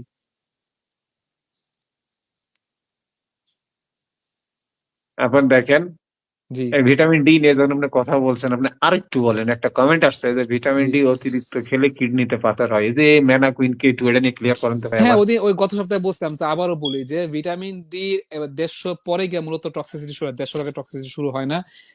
এই যত কিছু সমস্যা যাই কিছু বলে, একটা মাত্র জিনিস, সেটা হলো হাইপার ক্যালসিমিয়া, মানে রক্তে ক্যালসিয়াম বেড়ে যায়। কারণ ভিটামিন ডির কাজ হচ্ছে আমরা খাবার থেকে, পেট থেকে নিয়ে ক্যালসিয়ামটা নিয়ে যে আপনার রক্তে পৌঁছায় দেয়, রক্তে ক্যালসিয়াম বেড়ে যায়। তো এই জন্য যেহেতু ক্যালসিয়াম বেড়ে যায়, এখন K2 আপনার রক্তে ক্যালসিয়াম বেড়ে গেলে ক্ষতি হবে, আপনার কিডনিতে পাথর হবে, যেহেতু রক্ত ওখান থেকে চলাচল করে। তারপর আপনার হার্টের ওদিন বলতে পারি নাই, এই যে হার্ট অ্যাটাক হয় বা হার্ট ব্লক হয়, আপনার দেখবেন গুগল কলে শুধু কোলেস্ট্রল না, আপনি যখন একটা নাড়িটা কাটবেন ভিতরে কোলেস্ট্রল পাওয়া যায় এবং ক্যালসিয়াম পাওয়া যায়। এই যে কোলেস্ট্রলের ভয় দেখালো, ক্যালসিয়ামের ভয়টা কেন দেখালো না? অতিরিক্ত ক্যালসিয়াম খাচ্ছে সে হার্টের রোগী হবে, তার হার্ট অ্যাটাক করার সম্ভাবনা আছে, এটা এটা এটা কই যাবে? শুধু কিডনি স্টোন না, এটা হার্টের সাথে সম্পর্ক। সো আননেসারি ক্যালসিয়াম খাওয়া খুবই ক্ষতিকর। তো কিডনি পাথর হবে, যেটা বলছিলাম যে ক্যালসিয়াম আসলো, কারণ ক্যালসিয়াম আপনার ক্ষতি করবে না যদি সাথে আপনি যে কো ফ্যাক্টর বলছিলাম যে K2, ম্যাগনেসিয়াম, জিঙ্ক, এই তিনটা খান, তাহলে সমস্যা হবে না। K2 কাজ হচ্ছিল এই ক্যালসিয়ামকে আপনার হাড্ডিতে নিয়ে পৌঁছায় দেয়, কারণ মূলত আপনি ক্যালসিয়াম খাচ্ছেন হাড্ডির জন্য, রক্তের জন্য তার খান নাই, মানে রক্ত নেওয়ার জন্য তো খান নাই। সো K2 কাজে হাড্ডিতে পৌঁছায় দিবে, আপনার হাড্ডি শক্ত করবে। আর ম্যাগনেসিয়ামের কাজ হলো রেগুলেট করবে আর কি, ক্যালসিয়ামটা রেগুলেট করবে, মানে বসতে দিবে না আর কি, ক্যালসিয়ামটা নালীতে বসতে দিবে না। আর জিঙ্ক সহ এই সবগুলা মিলে একসাথে কাজ করে। সো আপনি যদি আননেসারি ক্যালসিয়াম সাপ্লিমেন্ট না খান, শুধু খাবার থেকে ক্যালসিয়াম নেন, কোনো ট্যাবলেট হাবিজাবি না খান, দীর্ঘদিন না খান, আহ তাহলে, আর যদি দৈনিক 2.5 থেকে 3 লিটার পানি খান, আর প্রয়োজন অনুযায়ী, আমি এটা বলা ঠিক না, শীতকালে কম লাগে, গরমকালে বেশি লাগে, কোনো মাপ দেওয়া ঠিক না, বাট 2.5 থেকে 3 লিটার এভারেজ যদি খান, ইনশাল্লাহ, আর ইনসুলিন রেজিস্ট্যান্স ঠিক থাকে, ইনশাল্লাহ এই সমস্যা, কিডনির সমস্যা হবে না। আচ্ছা, আপনি ওই যে অর্গানিক খাবারের কথা বলতে বলতে তখন দেখেন আপনাকে টেনে নিয়ে আসছে আমি। এখানে দেন একটা কমেন্ট আসছে যে ফার্মের গরুর দুধ দিয়ে টক দই বানায়, এখন অর্গানিক আর ফার্মের গরুর দুধ আপনি ভুলেন আবার এখন। হ্যাঁ, এইটাই আর কি, মানে সবকিছু শুধু এই ফার্মে না, যে কোনো কিছু আপনাকে অর্গানিক খুঁজতে হবে, কষ্ট করতে হবে। একটা তো আপনাদের সবাইকে একটা কথা বলি যে দয়া করে আপনার টাকার ইনভেস্টমেন্ট না স্বাস্থ্যের জন্য করেন। স্বাস্থ্য সবকিছুর মূল, এই মাইন্ডসেটটাকে ঠিক করেন। মানে আমি যদি অসুস্থ, আপনি যে টাকা সেভ করতে চাচ্ছেন, তো আপনি অসুস্থ হয়ে যে টাকা ঢালতেছেন, সেখানে কি টাকা মাইনাস হয় না? আপনি অসুস্থ হয়ে যে 20 না 1 মাস পরে আপনি 1 মাস যে মানে কাজ করতে পারতেছেন না, সেটা কি আপনার টাকা মাইনাস হয় না? আপনি অসুস্থ থাকলে যে পরিবারে আরো মানুষ অসুস্থ আছে, সেটা কি কোনো খারাপ কিছু না? সো এইটাকে কেন চিন্তা করেন না? মানে দাজ্জালের কি সাকসেসফুল লাগে আমি মাঝে মাঝে চিন্তা করি, মানে আমরা ইনকাম করব, ইনকাম করে এক সময় গিয়া 50 বছরে অসুস্থ হবো, অসুস্থ ডাক্তারকে টাকা ঢালবো। এইটাই আমাদের নর্মালাইজ করে দেওয়া হয়েছে, যে এই যে ব্রেন ওয়াশটা করা হয়েছে, মানে অবাক লাগে। মানে সারা দুনিয়াকে এইভাবে গাধা বানানো যে এত সোজা, মানে ভাই জানতাম না, মানে দাজ্জাল না না বলে বুঝতাম না। মানে এইটাই মানুষকে নর্মাল ব্রেন করে দেওয়া হয়েছে যে 50 হইলেই অসুস্থ হবে, অসুস্থ হবে, তারপরে বিছনায় পড়বো। এই মানে অনেকে বলে না ভাই, আপনিও দেখবেন যে এইটা এখন বয়স হয়েছে, এখন তো এই বিছনায় পড়বো, এটা এই হবে না। তার আদম আলাহিসাল্লামের সময় 1000 বছর সে কেমনে বাঁচলো ভাই? তো আমাদের স্যার একটা কথা বলছিল যে আমাদের যে কোষ, এই কোষটা কিন্তু 1000 বছর বাঁচার আল্লাহ তৈরি করছে, 1000 বছর বাঁচার জন্য। কিন্তু আদম আসলাম তখন তো পৃথিবীতে একদম ফ্রেশ ছিল, একদম সুপার ফ্রেশ পৃথিবীর শুরু। কিন্তু এই সময় গিয়ে আমরা পরিবেশ, খাবার দাবার সবকিছু, লাইফস্টাইল ধ্বংস করতে করতে করতে এমন পর্যায়ে আসছি, যেমন 50 বছরে মনে হয় জানি মানে সব শেষ, আচ্ছা, মানে এখন মরে যেতে হবে। অথচ অথচ 100 বছর আপনি একদম পিওর সুস্থ থাকে, একদম আপনি ভিডিও দেখবেন সারাবন যে পাকিস্তানের কোন এক জায়গায় বা বাংলাদেশে যে গ্রাম অঞ্চল একদম 100 বছর টাইট, এই যে পাহাড়ে বাইরে উঠতেছে। তো আপনি ওভাবে কেন চিন্তা করেন না, কেন আমাকে 50 বছরে বিছনায় পড়তে হবে, কেন এই মাইন্ডসেট? আচ্ছা। ডাক্তারকে দিব না, হসপিটালকে দিব না, আমার নিজের শরীরকে দিব, আমি আমাকে দিব, এটা আপনার লং টার্ম কাজে লাগবে, এই জন্য ওই সময় অর্গানিক খাবার লাগবে। জি। কফি এনামা করার নিয়ম, স্যারের নিয়ম আছে। আমি 23 মিনিটের একটা ভিডিও করেছি কফি এনামার A to Z নিয়ে, যে গরম পানি দিয়ে, কুসুম গরম পানি থেকে একেবারে শেষ পর্যন্ত কি খাবেন না খাবেন, আমার ইউটিউব চ্যানেলে গ্যাস অ্যাসিডিটি বদহজমের মধ্যে ভাই সুন্দর আরেকটা একটা ভিডিও আরেকটা আছে। আরেকটা কথা আসতে ভাই, একটা কথা বলিনি আমার, বিশেষ করে আপনার লাইভ বা ইদানিং খুব মেসেজ আসতেছে। মানে আমি একটা প্রশ্ন করি, আপনারা যারা লাইভ দেখতেছেন, মনে করেন আপনি একটা যে কোনো রোগ নিয়ে একটা ডাক্তার কাছে চিকিৎসা করতেছেন, 1 বছর 2 বছর 3 বছর 5 বছর, আপনাকে এখন একবার মনে হয় না যে এই চিকিৎসাটা ভুল হচ্ছে, সামথিং ইজ রং?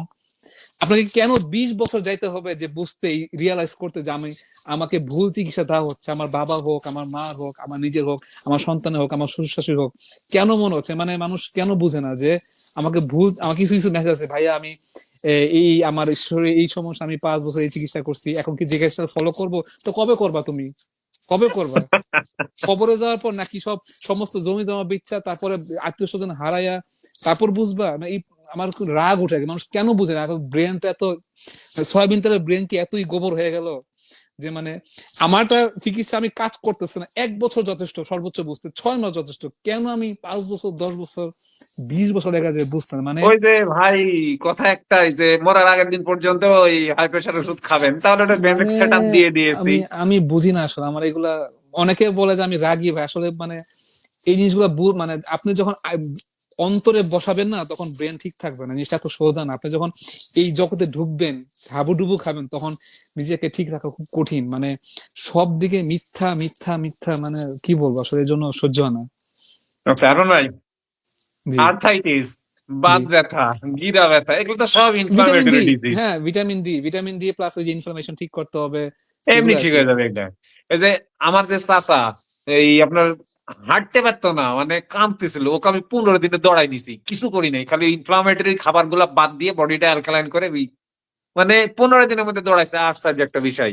না ভাই, আচ্ছা। ভিটামিন আপনি সব কিছুর সাথে ভিটামিন ডি অ্যাড করে দিয়ে না, হ্যাঁ, অবশ্যই ইনফরমেশন লাগবে, কারণ ভিটামিন ঠিক না থাকলে আপনার আর্থাইটিস ঠিক হবে না।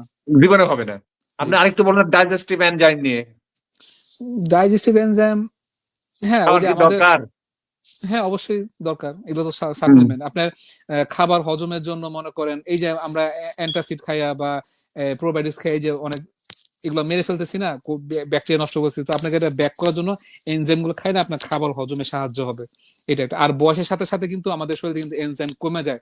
সো যার বয়স যত বেশি, এগুলা সাপ্লিমেন্ট কিছু খাইতে হবে, মানে এনজাইম গুলো শরীরে আপনার আলাদা দিতে হবে। একে তো কমে যায়, আবার আজে বাজে খাবারের কারণে হয় ধ্বংস হয়, তো এটা দিতে হবে। জি, আপনার অনেক হেল্প হবে, যাতে এনজাইম, প্রোবায়োটিক্স আর ডাইজেস্টিভ এনজাইম খুবই হেল্প করবে পেটের জন্য। আর এই জন্য একটু আগে বলে আসলাম যে যত কাঁচা খাবার খাওয়া যায়, কিন্তু কাঁচা খাবারে এনজাইম থাকে, আর খাবারটা এনজাইম তো থেকে বেশি, মরে যায়, জি জি এনজাইম জি শেষ জি, হয়ে যায়। এনজাইম শেষ হয়ে যায়। জি, যে কোনো এই পুষ্টি আপনি যত হিটে দিবেন শেষ। শেষ। আচ্ছা, এই যে একজন বলছেন ভিটামিন বি সাপ্লিমেন্ট, ভাই গত লাইভে আমরা সব একেবারে এ বলছি, টু এটা আর জেড আলোচনা করছি, একটু রিপিট কষ্ট করবো না, করে একটু লাইভটা কষ্ট দেখে আসেন। দেখতে হবে। বাতের জি। সমস্যা কি একটু আগে বললাম যে আর্থাইটিস ওই একই অবস্থা চলে যায়, এই হচ্ছে অবস্থা। এইবার ভাই, লবণ বেশি খেলে কোনো সমস্যা হয় কিনা কন? হ্যাঁ, আরেকবার বলেন, প্রশ্ন বুঝি নাই। লবণ, সল্ট, পিঙ্ক সল্ট জি, জি, বেশি খেলে সমস্যা বেশি, কিনা? হ্যাঁ এটা বললেন আবার। না, আমার কথা হলো ভাই, লবণ কি বেশি খাওয়া যায়? হ্যাঁ, আপনার আমি 1 চামচ লবণ মুখে ঢোকাই দেবো, দেখেন তো খাইতে পারেন কিনা।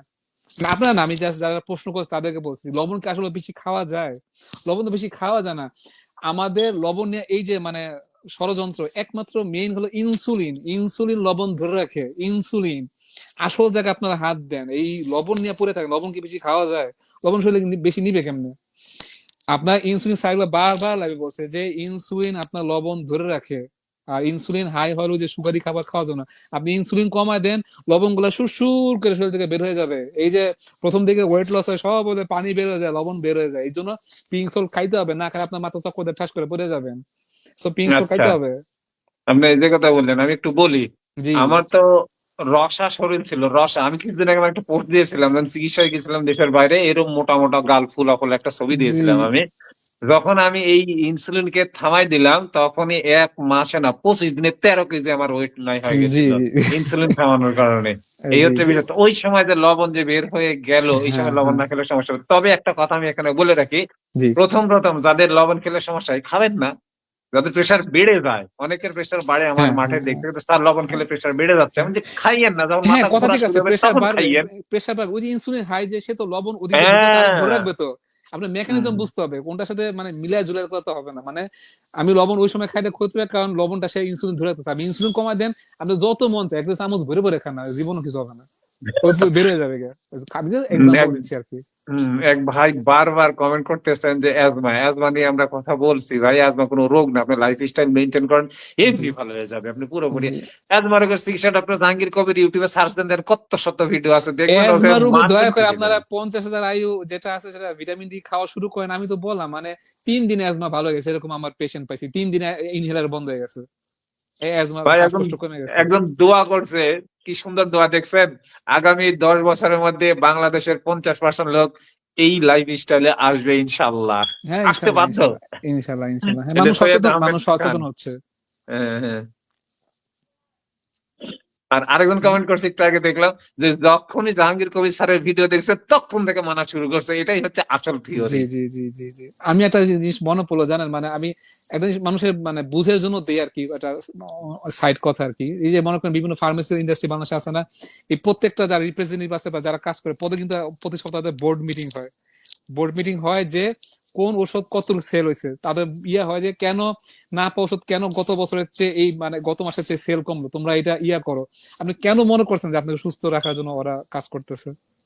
ওরা ঔষধ ভাই কেন, ঔষধ সেল কম হলে ওরা টেনশনে পড়ে যায়, কেমনে বাড়াতে হয় সেই চেষ্টা করে। দিন শেষে এভরিথিং ইজ টাকা, বিজনেস। একটা অন্যরকম কথা বলি, জি, আপনি যদি অসুস্থ না হন তাহলে ওষুধ খাবেন? তাই জি, আপনাকে জি, জি, জি। অসুস্থ করতে না, হলে এই আগে জন্য আপনার স্যারে মুখ দিয়ে। স্যারে স্যারে একটা কথা আমার কাছে খুব ভালো লাগে, মানে ভাই সবাই তো ফলো করার দরকার নাই, সবাই ফলো করে কিন্তু এটা কিন্তু ইকোনমি ধাস করে ফলো করবে। স্যার ইকোনমি লাইভে বলে যে আপনি মনে করেন আজকে যে কাজে সবাই ফলো করে সুস্থ হয়ে গেল, এই যে এতগুলা ফার্মেসি ইন্ডাস্ট্রি বাংলাদেশে, মানে 100 না 200-র উপরে ফার্মেসি ইন্ডাস্ট্রি আছে, খারাপ ভালো মিলে, এর মধ্যে লক্ষ লক্ষ মানুষ কাজ করতেছে, এগুলো রাতারাতি বেকার হয়ে যাবে, তো আপনি ইকোনমি ধাস এই করে ফলো করবে। লক্ষ লক্ষ পরিবার কোত্থেকে খাবে তখন? খাবে তখন, এটা তো ভেজাল লেগে যাবে। সো এটা সম্ভব না। এখানে শুধু এই না, শুধু ওই কর্মচারী না, এখানে ডাক্তার ইনভলভ আছে, এই যে সমস্ত হাসপাতালে নার্স টার্স, কত কিছু ইনভলভ, ভাই এটা তো ভয়ানক ঘটনা ঘটে যাবে। তো এই জন্য সবাই সুস্থ আচ্ছা হওয়ার দরকার নাই। কি কি কেউ ভাই, আরেকটু সেন্সিটিভ বিষয়ে আসবো আমরা, আমি একটু বলে নিই, আপনি তারপরে বলেন আমার কোন সেন্সিটিভ বিষয়। গলায় টিউমার, গলায় টিউমার হোক, আমার এখানে মাঠে আমি 4 জনের টিউমার ভালো করেছি এখানে। তো জি, টিউমারটা হচ্ছে আপনার শরীরের অতিরিক্ত একটা মাংস, জি, অতিরিক্ত একটা মাংস আমি সাধারণ ভাবে যেটা বুঝি। আর যখন আমরা সুগার অফ করে, এই আপনার যে কোনো জীবাণু তো সুগার খেয়ে বেঁচে থাকে সাধারণত, জি, যে কোনো ক্যান্সার বলেন জি, জি, টিউমার জি, জি, জি, মানে গ্রো করে সুগার খেয়ে জি, বেঁচে থাকে।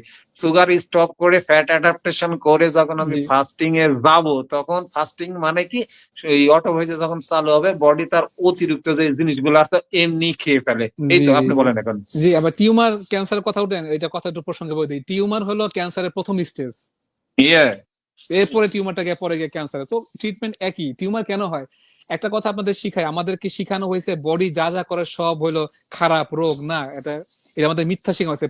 বডির প্রতিটা জিনিস আপনার ডিফেন্স মেকানিজম, মানে আপনাকে বাঁচায় রাখার জন্য সে চেষ্টা করে। এটা আল্লাহ তাআলা আপনার মানে সেজদায় পরে শুকরিয়া আদায় করা উচিত। যে এই যে মনে করেন পাতলা পায়খানা হচ্ছে, জ্বর হচ্ছে, কাশি হচ্ছে, এর প্রত্যেকটা সেলফ মানে ডিফেন্সের জন্য, এর পরে কিন্তু খারাপ কিছু না। আপনি এটা হইতে দেন, হইতে দেন, মানে কিছু পাতলা পায়খানা হলে ঠাস করে ইমোটিল খায়া বন্ধ করার দরকার না। এটা 20টা বেড়েছে, বেঁচে দেন না। আপনাকে জ্বর উঠছে, জ্বরটা একটু থাকতে দেন না, জ্বরটা থাকুক না, সমস্যা কি, ঠাস করে না পাখারে আপনি ওই যে ওই ডিফেন্স মেকানিজম বন্ধ করে দিলেন। একটু মানে জ্বরের কথা আসলে ভাই আপনি মনে করে দিন, আমি কথা যে প্রসঙ্গে আসে যে জ্বর 104-5-এ হওয়ার আগে নাপা খাওয়ার দরকার নাই, কারণ বডি হিট দিতেছে কেন, ওই ভাইরাসটা মেরে ফেলার জন্য। আপনি যদি সাথে সাথে নাপা খান, ও মারবেন, আপনি লং টাইম বিছনায় পড়ে থাকবেন। এই মিথ্যা শেখানো হয়েছে আমাদেরকে। বডিটা মানে ওই মানে কতটুকু পর্যন্ত টলারেট করতে আপনি দেখবেন, 104 পর্যন্ত গেলে এরপরে আপনি তখন নাপা খাবেন, বা ওই যে আমাদের মায়েরা বা গ্রামে যে পট্টি দেয় বা শরীর গা মুছায় দেয়, বা ওই যে পা পানি দিয়ে দিয়ে রাখে, এগুলো করতে পারেন, ন্যাচারাল জিনিসগুলো করতে পারেন। তো ওই কথা আচ্ছা, আসলাম যে জি, টিউ আপনি ওইখানে নিয়ে আসবো, টিউমারের ক্যান্সারের কথা নিয়ে আসবো। এখানে আমি আর ব্যক্তিগত বা পার্সোনাল একটা বিষয় বলি। জ্বর জি, একদিন হতো আমাকে, জি, স্যার বলতেন জ্বর হলে আপনার সামর্থ্য অনুযায়ী এক্সারসাইজ করবেন, কারণ আপনার ইমিউন পাওয়ারকে জাগ্রত করবেন যাতে জি, ওই জীবাণুর মধ্যে ফাইট করতে পারে। আমার একেবারে প্র্যাকটিক্যাল, আমার জ্বর হলে আমি ছোটবেলা হাই স্কুল লাইফে বা প্রাইমারি লাইফে ফুটবল খেলতে যাইতাম, মানে ধুমসে ফুটবল খেলতাম জ্বর হলে, মানে ছোট বাচ্চা তখন জি, তো আর জি, জি, জ্বরে কাজ জি, করতে জি, জি, ফেলে না, রাত্রে ঘুমাতে সকালে জ্বর নেই। তো এই কথাগুলো এখন মনে পড়ে। এখন টিউমার ও ক্যান্সার বলেন। জি। না, এই কথাগুলো কেন সেলফ ডিফেন্সের কথা কেন বললাম, বডির যে টিউমার কেন হয়, টিউমার কোনো রোগ না, এটাও বডির সেলফ মেকানিজম। আপনি আজাইরা এই যে অর্গানিক খাবার অর্থাৎ আপনি বাজে খাবার খাইতে খাইতে ইনফ্লামেশন, বিষ, কেমিক্যাল, এই যে মানে পানির থেকে বলেন বা এই যে কেমিক্যাল পিসের থেকে শরীরে বিষ ঢুকাইতে ঢুকাইতে ঢুকাইতে যখন বেশি বাইরে শরীর নিতে পারে না, শুরু করে কি আপনাকে বাঁচানোর জন্য শরীরের সমস্ত বিষটারে একটা জায়গায় নিয়ে জড়ো করে, একটা জায়গায় নিয়ে জড়ো করে, বলের মতো জড়ো করে যাতে আপনার বাইচে থাকে, বিষটা যাতে না ছড়ায়। এটা হলো টিউমার। এখন করে কি আমাদের মেডিকেল ইন্ডাস্ট্রি কি শেখাইছে, চেক করে যায় বায়োপসি করো, ফুটা করে ফুটুস করে ফুটা করে। এই যে ফুটা করলো, আপনাকে কিন্তু একদম ছড়ায় গেল, আপনি 100% ক্যান্সার রোগী হয়ে গেলেন। এই যে এত বড় ক্ষতিটা করলো, এটার দায়িত্ব কে নেবে? বায়োপসি জঘন্য একটা জিনিস, কি দরকার বায়োপসি টেস্ট করা? আপনি আচ্ছা ইয়া ইয়া হয়েছে, এটা চিকিৎসা কি? কেমোথেরাপি বা কিচ্ছু না। আপনি প্রথমে কি ওই যে যেটা বলে ক্যান্সারের বা টিউমারের মূল খাদ্য সুগার, ফাস্টিং, ইনসুলিন 3-4 আনতে হবে, এটা 1 নাম্বার চিকিৎসা। কোনো ক্যান্সার টিউমার মানে সুগারের ইয়াতে বাঁচতে পারে না, সুগার না থাকলে এটা মরেই যাবে, ও সুগার খাইয়েই বেঁচে থাকে। তো সুগার বাদ দিলে 1 নাম্বার অটোমেটিক ঠিক হয়ে যাবে। ভুলও বায়োপসি করতে যাবে না, যদি মনে করেন দলা হয়েছে, রোজা রাখা শুরু করেন, ফাস্টিং ইনসুলিন 3-4 আনেন, এমনি এটা ঠিক হয়ে যাবে।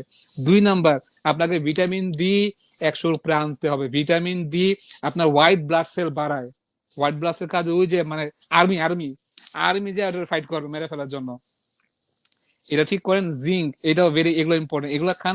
আরো কিছু আছে, এগুলো যদি ঠিকঠাক করেন, রোজা রাখেন, অর্গানিক খাবার গুলা খান, কয়দিন ফাস্টিং করেন। ফাস্টিং ও রোজা, রোজা মানে রোজা সমস্ত কিছুর চিকিৎসা। মানে এইটাও শেষ দেওয়ার পরে আল্লাহর কাছে শুকরিয়া আদায় করা আছে। আপনার অটোফেজি, ওই যে কথা আছে অটোফেজি, মানে নিজের সেলকে নিজে আপনি যখন মানে আমাদের শিখাইছে কিছু হইলে খালি খাওয়া, পুষ্টি লাগবে না, খাওয়া খাওয়া খাওয়া, হ্যাঁ, যত রোগ হয় আরো খাওয়া। মানে কি, আপনি অটোফেজি বন্ধ করে দিল, আপনি যদি আরো রোগীটা স্থায়ী করে ফেলেন, মানে সব উল্টা শিখাইছে।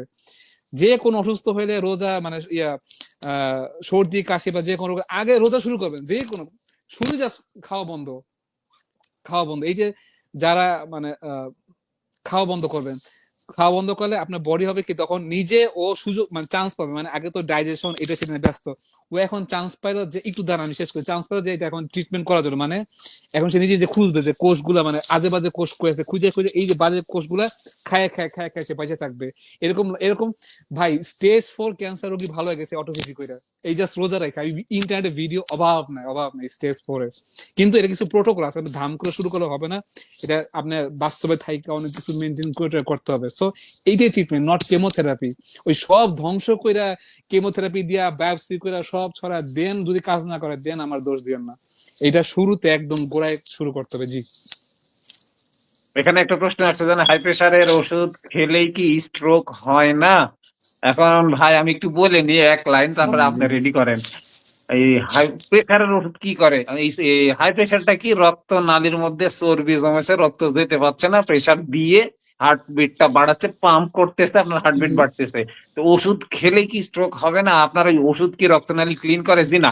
আরফান ভাই কেবলই বললেন যে ফাস্টিং করে, অটোফেজি করে, শরীরের অতিরিক্ত যেগুলা সেগুলা খাইয়ে ফেলেন, মূল আপনার প্রেসার ভালো হয়ে যাবে। সব আমার সব কিছুর মূল ইনফ্লামেশন, ইনফ্লামেশন। ওরা আমাদের আমার মেডিকেল 4টা হাই প্রেসার ওষুধ লাগতে এখন লাগে না, এখন বলেন। আমাদের আমাদের মেডিকেল ইন্ডাস্ট্রি ইনফ্লামেশন দিকে কোনোদিন হাত দেয় না, এটা সমস্ত রোগের মা। ফাস্টিং, ইনসুলিন, ভিটামিন ডি আর ইনফ্লামেশন সমস্ত রোগের মা, এটা একটা কথা মনে রাখবেন। আপনাদের মানে জাস্ট শর্টকাট বলে দিই, দুনিয়াতে কোনো টেস্ট করা দরকার নাই, এই 3টা ঠিক করেন, এরপর আপনি রোগী আমি বিশ্বাস করি না। ফাস্টিং, ইনসুলিন, সিআরপি মানে ইনফ্লামেশন আর কি, আর ভিটামিন ডি, এই 3টা যা রিপোর্ট নর্মাল, সে এরপর রোগী আছে আমি বিশ্বাস করি না। কারণ এই 3টার সাথে সমস্ত রোগ, অলমোস্ট সমস্ত রোগ সম্পর্ক। এই ঠিক করেন, কিচ্ছু হবে না, কিচ্ছু হবে না। সো ইনফ্লামেশন আগে ঠিক করেন। আপনার প্রেশার প্রেশার ওষুধ এটা হলো ম্যানেজ, রোগ রে ম্যানেজ করার মেডিসিন, এটা ট্রিটমেন্ট না, এটা ম্যানেজ করে আছে। আপনি ভালো এই লাগতেছে, ম্যানেজ করে রাখছে। আপনি ভাই, আরফান জি ভাই, স্যার কিন্তু লাইভ দেখতেছেন আমাদের। তাই, আমার ছেলে কমেন্ট করছে যে স্যার লাইভ হাই দেখতেছেন হাই, আমাদের। আল্লাহু আকবার। কি বলবো ভাই, আমি তো এখন আমি নার্ভাস হয়ে যাচ্ছে, আমার হাত পা কাঁপতেছে আপনার কথা কথা শুনে। কিচ্ছু না, কিচ্ছু না, আমার ছেলে কয়েকবার কমেন্ট করছে যে স্যার কিন্তু লাইভ দেখতেছে। আচ্ছা যাক, আমি হাই প্রশ্ন হাই, খুঁজতেছি, যাক আপনি বলতে থাকেন ওই যে হাই প্রেশারের ওই বিষয়টা, ওইটা নিয়ে বলতে থাকেন, ইনফ্লামেশন থেকে হাই প্রেশার চর্বি জমা, ওটা বলতে থাকেন। হ্যাঁ ওই আর কি ইনফ্লামেশন থেকে, মানে ওই যে আজে বাজে তেল আর কি, আজে বাজে তেল থেকে ইনসুলিন বেশি থাকলে ওই চর্বি জমে। চর্বির কথা সেদিন বললাম যে মানে ওই যে ইনসুলিন হাই থাকলে আপনার রক্তনালীর মধ্যে সুগার, সুগারটা খামচির মতো, মানে আংটার মতো। আপনার যত হাই থাকবে রক্তনালী যে খামচি মারে, খামচি মারে, যে আমাদের ক্ষত হয় না ওই নারীর মধ্যে মনে করেন। আমি জাস্ট আমার মতো করে বুঝাচ্ছি, আমার কথাগুলো সব একদম একদম হুম, মেডিকেলের মতো হবে না, জাস্ট বোঝানোর জন্য বলতেছি। খামচি মারে, খামচি মারলে ক্ষত হয়, কোলেস্ট্রল যায় ওটা ক্ষতটা পূরণ করার জন্য। তো কোষটা যায় পূরণ করা যায়। এখন আপনি ইনফ্লামেশন ঠিক না করেন, কোষটা ক্ষত হবে, আবার যাবে আবার যাবে, তো কোষটা তো বাড়বে। আপনি ক্ষত ঠিক করেন না, ক্ষত ঠিক কথা, কোষটা যায় বসবে না, এখন জাস্ট ঘুরবে, ঘুরে ঘুরে ঘুরে ঘুরে বেড়াবে। সো ইনফ্লামেশন ঠিক করেন। ওই যে স্ট্রোক করে মানুষের মেনলি এই যে ইনসুলিন হাই থাকার কারণে। তারপরে যদি টেনশন করে, টেনশন ভেরি একটা বড় একটা জিনিস, রাত জাগা এগুলা। তো তো টেনশন বি করলে ভাই কম রগ থাকা, গুলা জি, শক্ত হয়ে শক্ত যায় হয়। তখন। আপনি হয় টেনশন ভাই, টেনশন হলো সমস্ত, মানে আপনি একদম সুস্থ, সব সুস্থ, কিচ্ছু সমস্যা নাই, জাস্ট টেনশন করবেন, আপনি ওই মুহূর্তে স্ট্রোক করে মারা যেতে পারবেন। কি টেনশন খুব বাজে একটা জিনিস, আপনি একদম স্ট্রিক্ট, মানে ভেসেল একদম টান মেরে দেয় পুরা, যদি বেশি হাই লেভেলে আছে না, মনে করেন ঘরে অশান্তি লাগলো, চিল্লা চিল্লি করতে করতে ঠাস করে পড়ে যাবে। ঠাস করে পড়ে মারে। আচ্ছা, রুহুল আমিন ভাই কমেন্ট করছেন হার্নিয়ার ব্যাপারে কিছু বলেন ভাই। আমার মাঠে দুইজনের হার্নিয়া ভালো হয়ে গেছে, ওরা নিজেও জান না যে হার্নিয়া ভালো হয়ে গেছে। পরে একদিন বলছে স্যার কি ব্যাপার, একটা আজব ঘটনা ঘটেছে, আমার তো এই অনেক সমস্যা ছিল নাই। ওরা তো জানেন ওরা তো হার্নিয়ার জন্য কিছু করেইনি, ওরা হেলদি লাইফ স্টাইল মানুষের সুস্থ থাকার জন্য জি, ওটাও চলে গেছে। এই হচ্ছে বিষয় ভাই, বলেন। সবকিছু সবকিছু যে কোনো, মানে আমাদের হয়েছে কি, আমাদের কিন্তু আজ থেকে 100 বছর আগে কিন্তু রোগ ছিল না, এত রোগ ছিল না। এখন মানুষ বলে না যে এখানে এত রোগ কেন, আগে এত রোগ ছিল না। রোগ তৈরি করার ব্যবস্থা করা হয়েছে, বিশাল আয়োজন করা হয়েছে, মহা আয়োজন, এই জন্য রোগী হন। আপনি আগের জীবনে চলে যান, আগে রোগ হবে না, এর সহজ উত্তর। আগের জীবনে আমরা কেমনে বাঁচতাম, এটা এটা ফলো করেন স্যার, বারবার ডেলি বলে যে আগে আগে স্যার লাইভের শুরুতে কিন্তু বলে যে আগের জীবনটা কিরকম ছিল, এটা বড় উদ্দেশ্য একটা, আপনার আগের জীবনে ফেরত যান, বেশি আধুনিক হওয়ার দরকার নাই। এখানে যত তিনটা আগের কথা স্যার, স্যার তিনটা কথা বলেন খুব ভালো লাগে। হয় কোরআন মানেন, নয়তো আগের পুরুষকে মানেন। আপনার তো কিছু মানে আরেকটা কি যেন ওটা আমি ভুলে গেছি।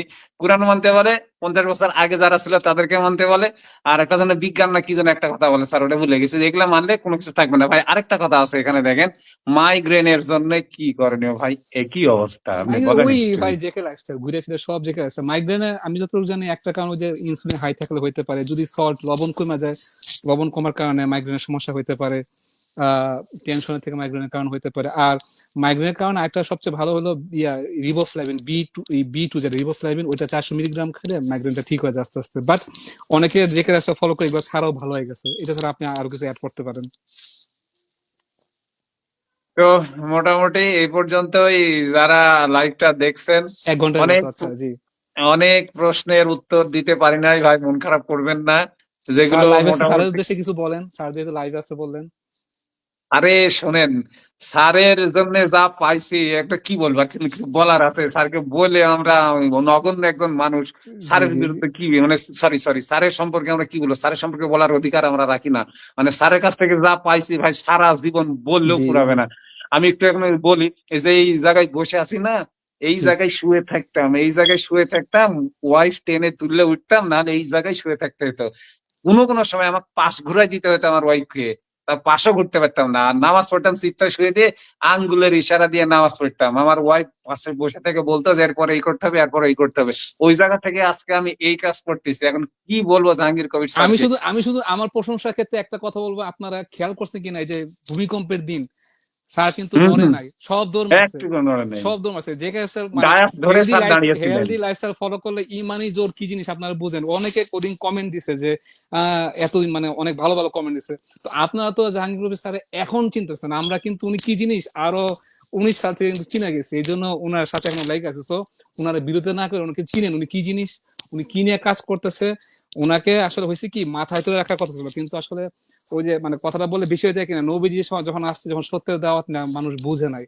তো এই জিনিসগুলো এরকম আর কি, মানে বেশিরভাগ মানুষ সত্য জিনিসগুলো বুঝবে না, সো ফাইট করে যেতে হবে, মানুষকে বুঝাইতে হবে, এই হলো অবস্থা আর কি। সো আপনারা বিরোধিতা করেন না, কারণ উনি কিন্তু আল্লাহ তার স্পেশালি চোজেন এই কাজগুলো করার জন্য চোজেন হয়েছে। আপনি যদি তার বিরুদ্ধে করেন, ইনডাইরেক্টলি কিন্তু আল্লাহর ইয়ার সাথে কিন্তু ইনডাইরেক্টলি ইয়া করতেছেন। সো সাবধান সাবধান, এগুলো করেন না। হালাল তো এবার জিনিসটা ভেরি ইম্পর্টেন্ট, এটা আমাদের আলেম সমাজে কিন্তু বুঝতেছে না হয়তো। হ্যাঁ, ওই যে সেদিন ভাই, ওই যে মুফতি সাহেব উনি যে আসলো, যে উনি বই লেখছে, আলহামদুলিল্লাহ আস্তে আস্তে সচেতন হচ্ছে, হবে আস্তে আস্তে হবে।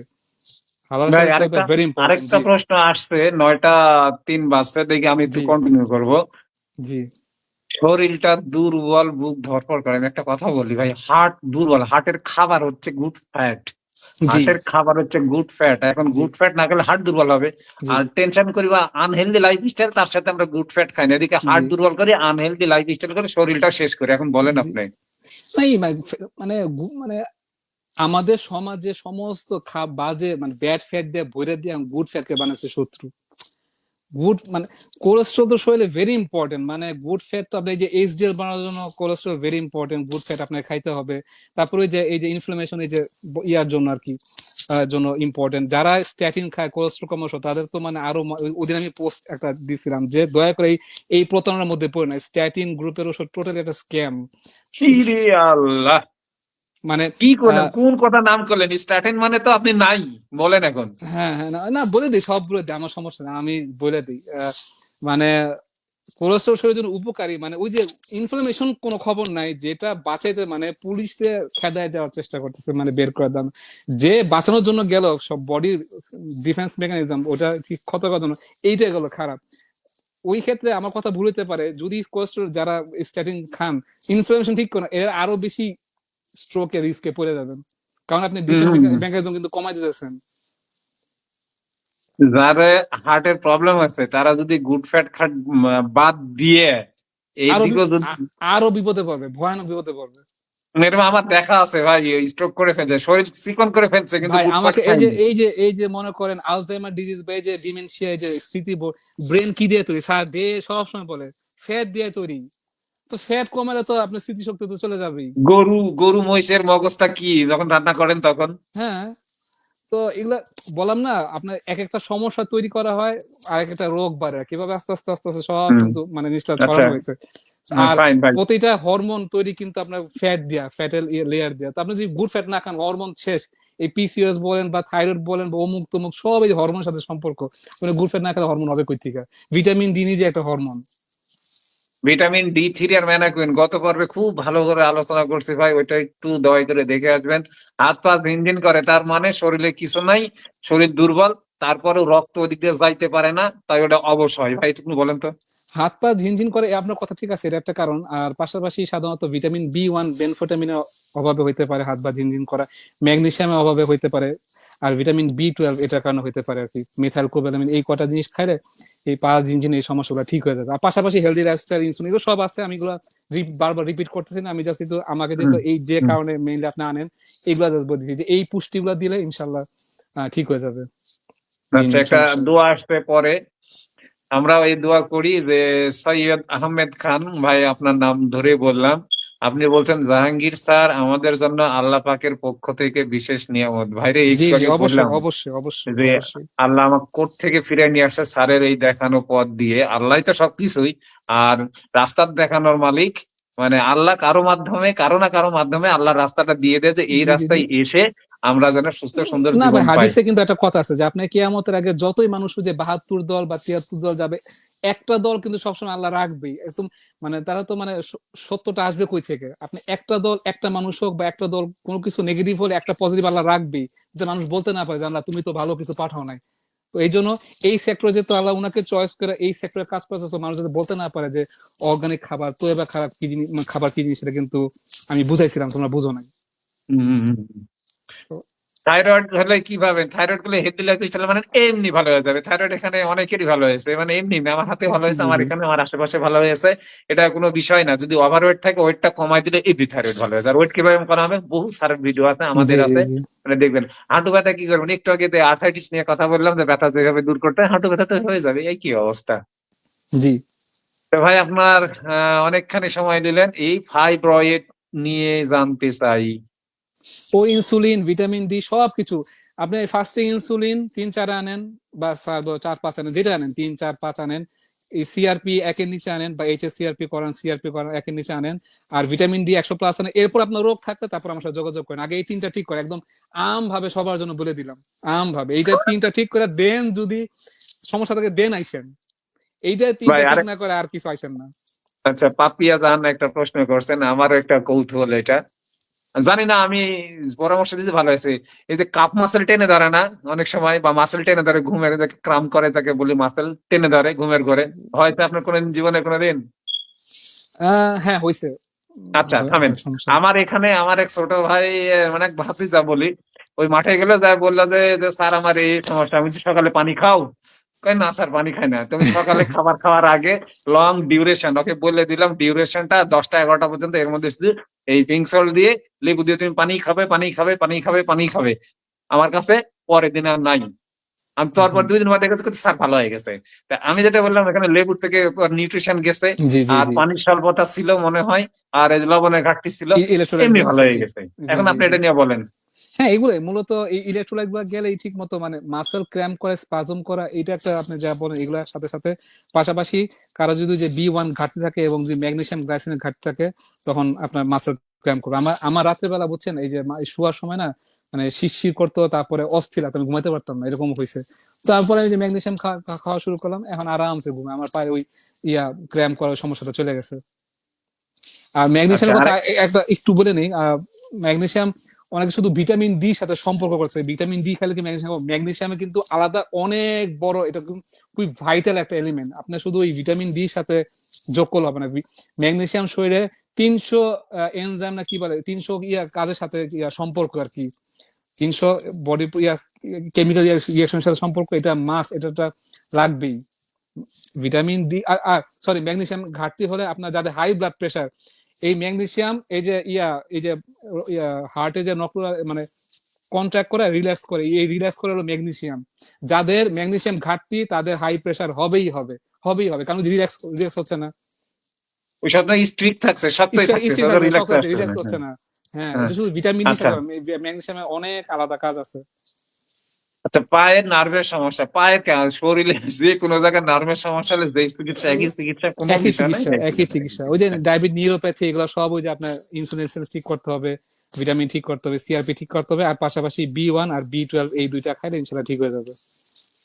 অনেকেই খুব সুন্দর সুন্দর কমেন্ট করছে, অনেকেই দোয়া করছে, অনেকে আপনাকে খুব ভালো লাগছে এই কমেন্ট করছে, আপনার আলোচনা খুব ভালো লাগছে, তো আবারও আলোচনা তো লাইভে চাচ্ছে। যারা দেখতেছেন, একটা একটা কথা বলি, লাইভে যেহেতু সুযোগ পাইছি, আমি পোস্টেও বলছি, গ্রুপেও বলছি, আমার দ্বারা যদি কেউ উপকার পায় থাকেন, এটা আপনার লাইভে স্যারের সামনে সেমিনারে যা বলবেন, এটাই তো আমি খুশি থাকবো, আমার আর কিছু চাওয়া পাওয়া নাই, এইটাই আমি চাই। মানে অনেক কমেন্ট আসছে, যাই হোক আমরা সকলের কমেন্টের উত্তর দিতে পারি না, যাই হোক আজকে আমরা এই পর্যন্তই রাখবো। তো আরফান ভাই কষ্ট করে সেই সুদূর আমেরিকা থেকে আমাকে সময় দেয়, শুধুমাত্র যাতে আপনারা একটু ভালো থাকতে পারেন, যারা আমার পেজকে ফলো করেন, আর আরফান ভাইকে যারা ভালোবাসেন তারা এসে ভিডিওটা দেখেন, তারা উপকৃত হন, এইটুকু আর কি।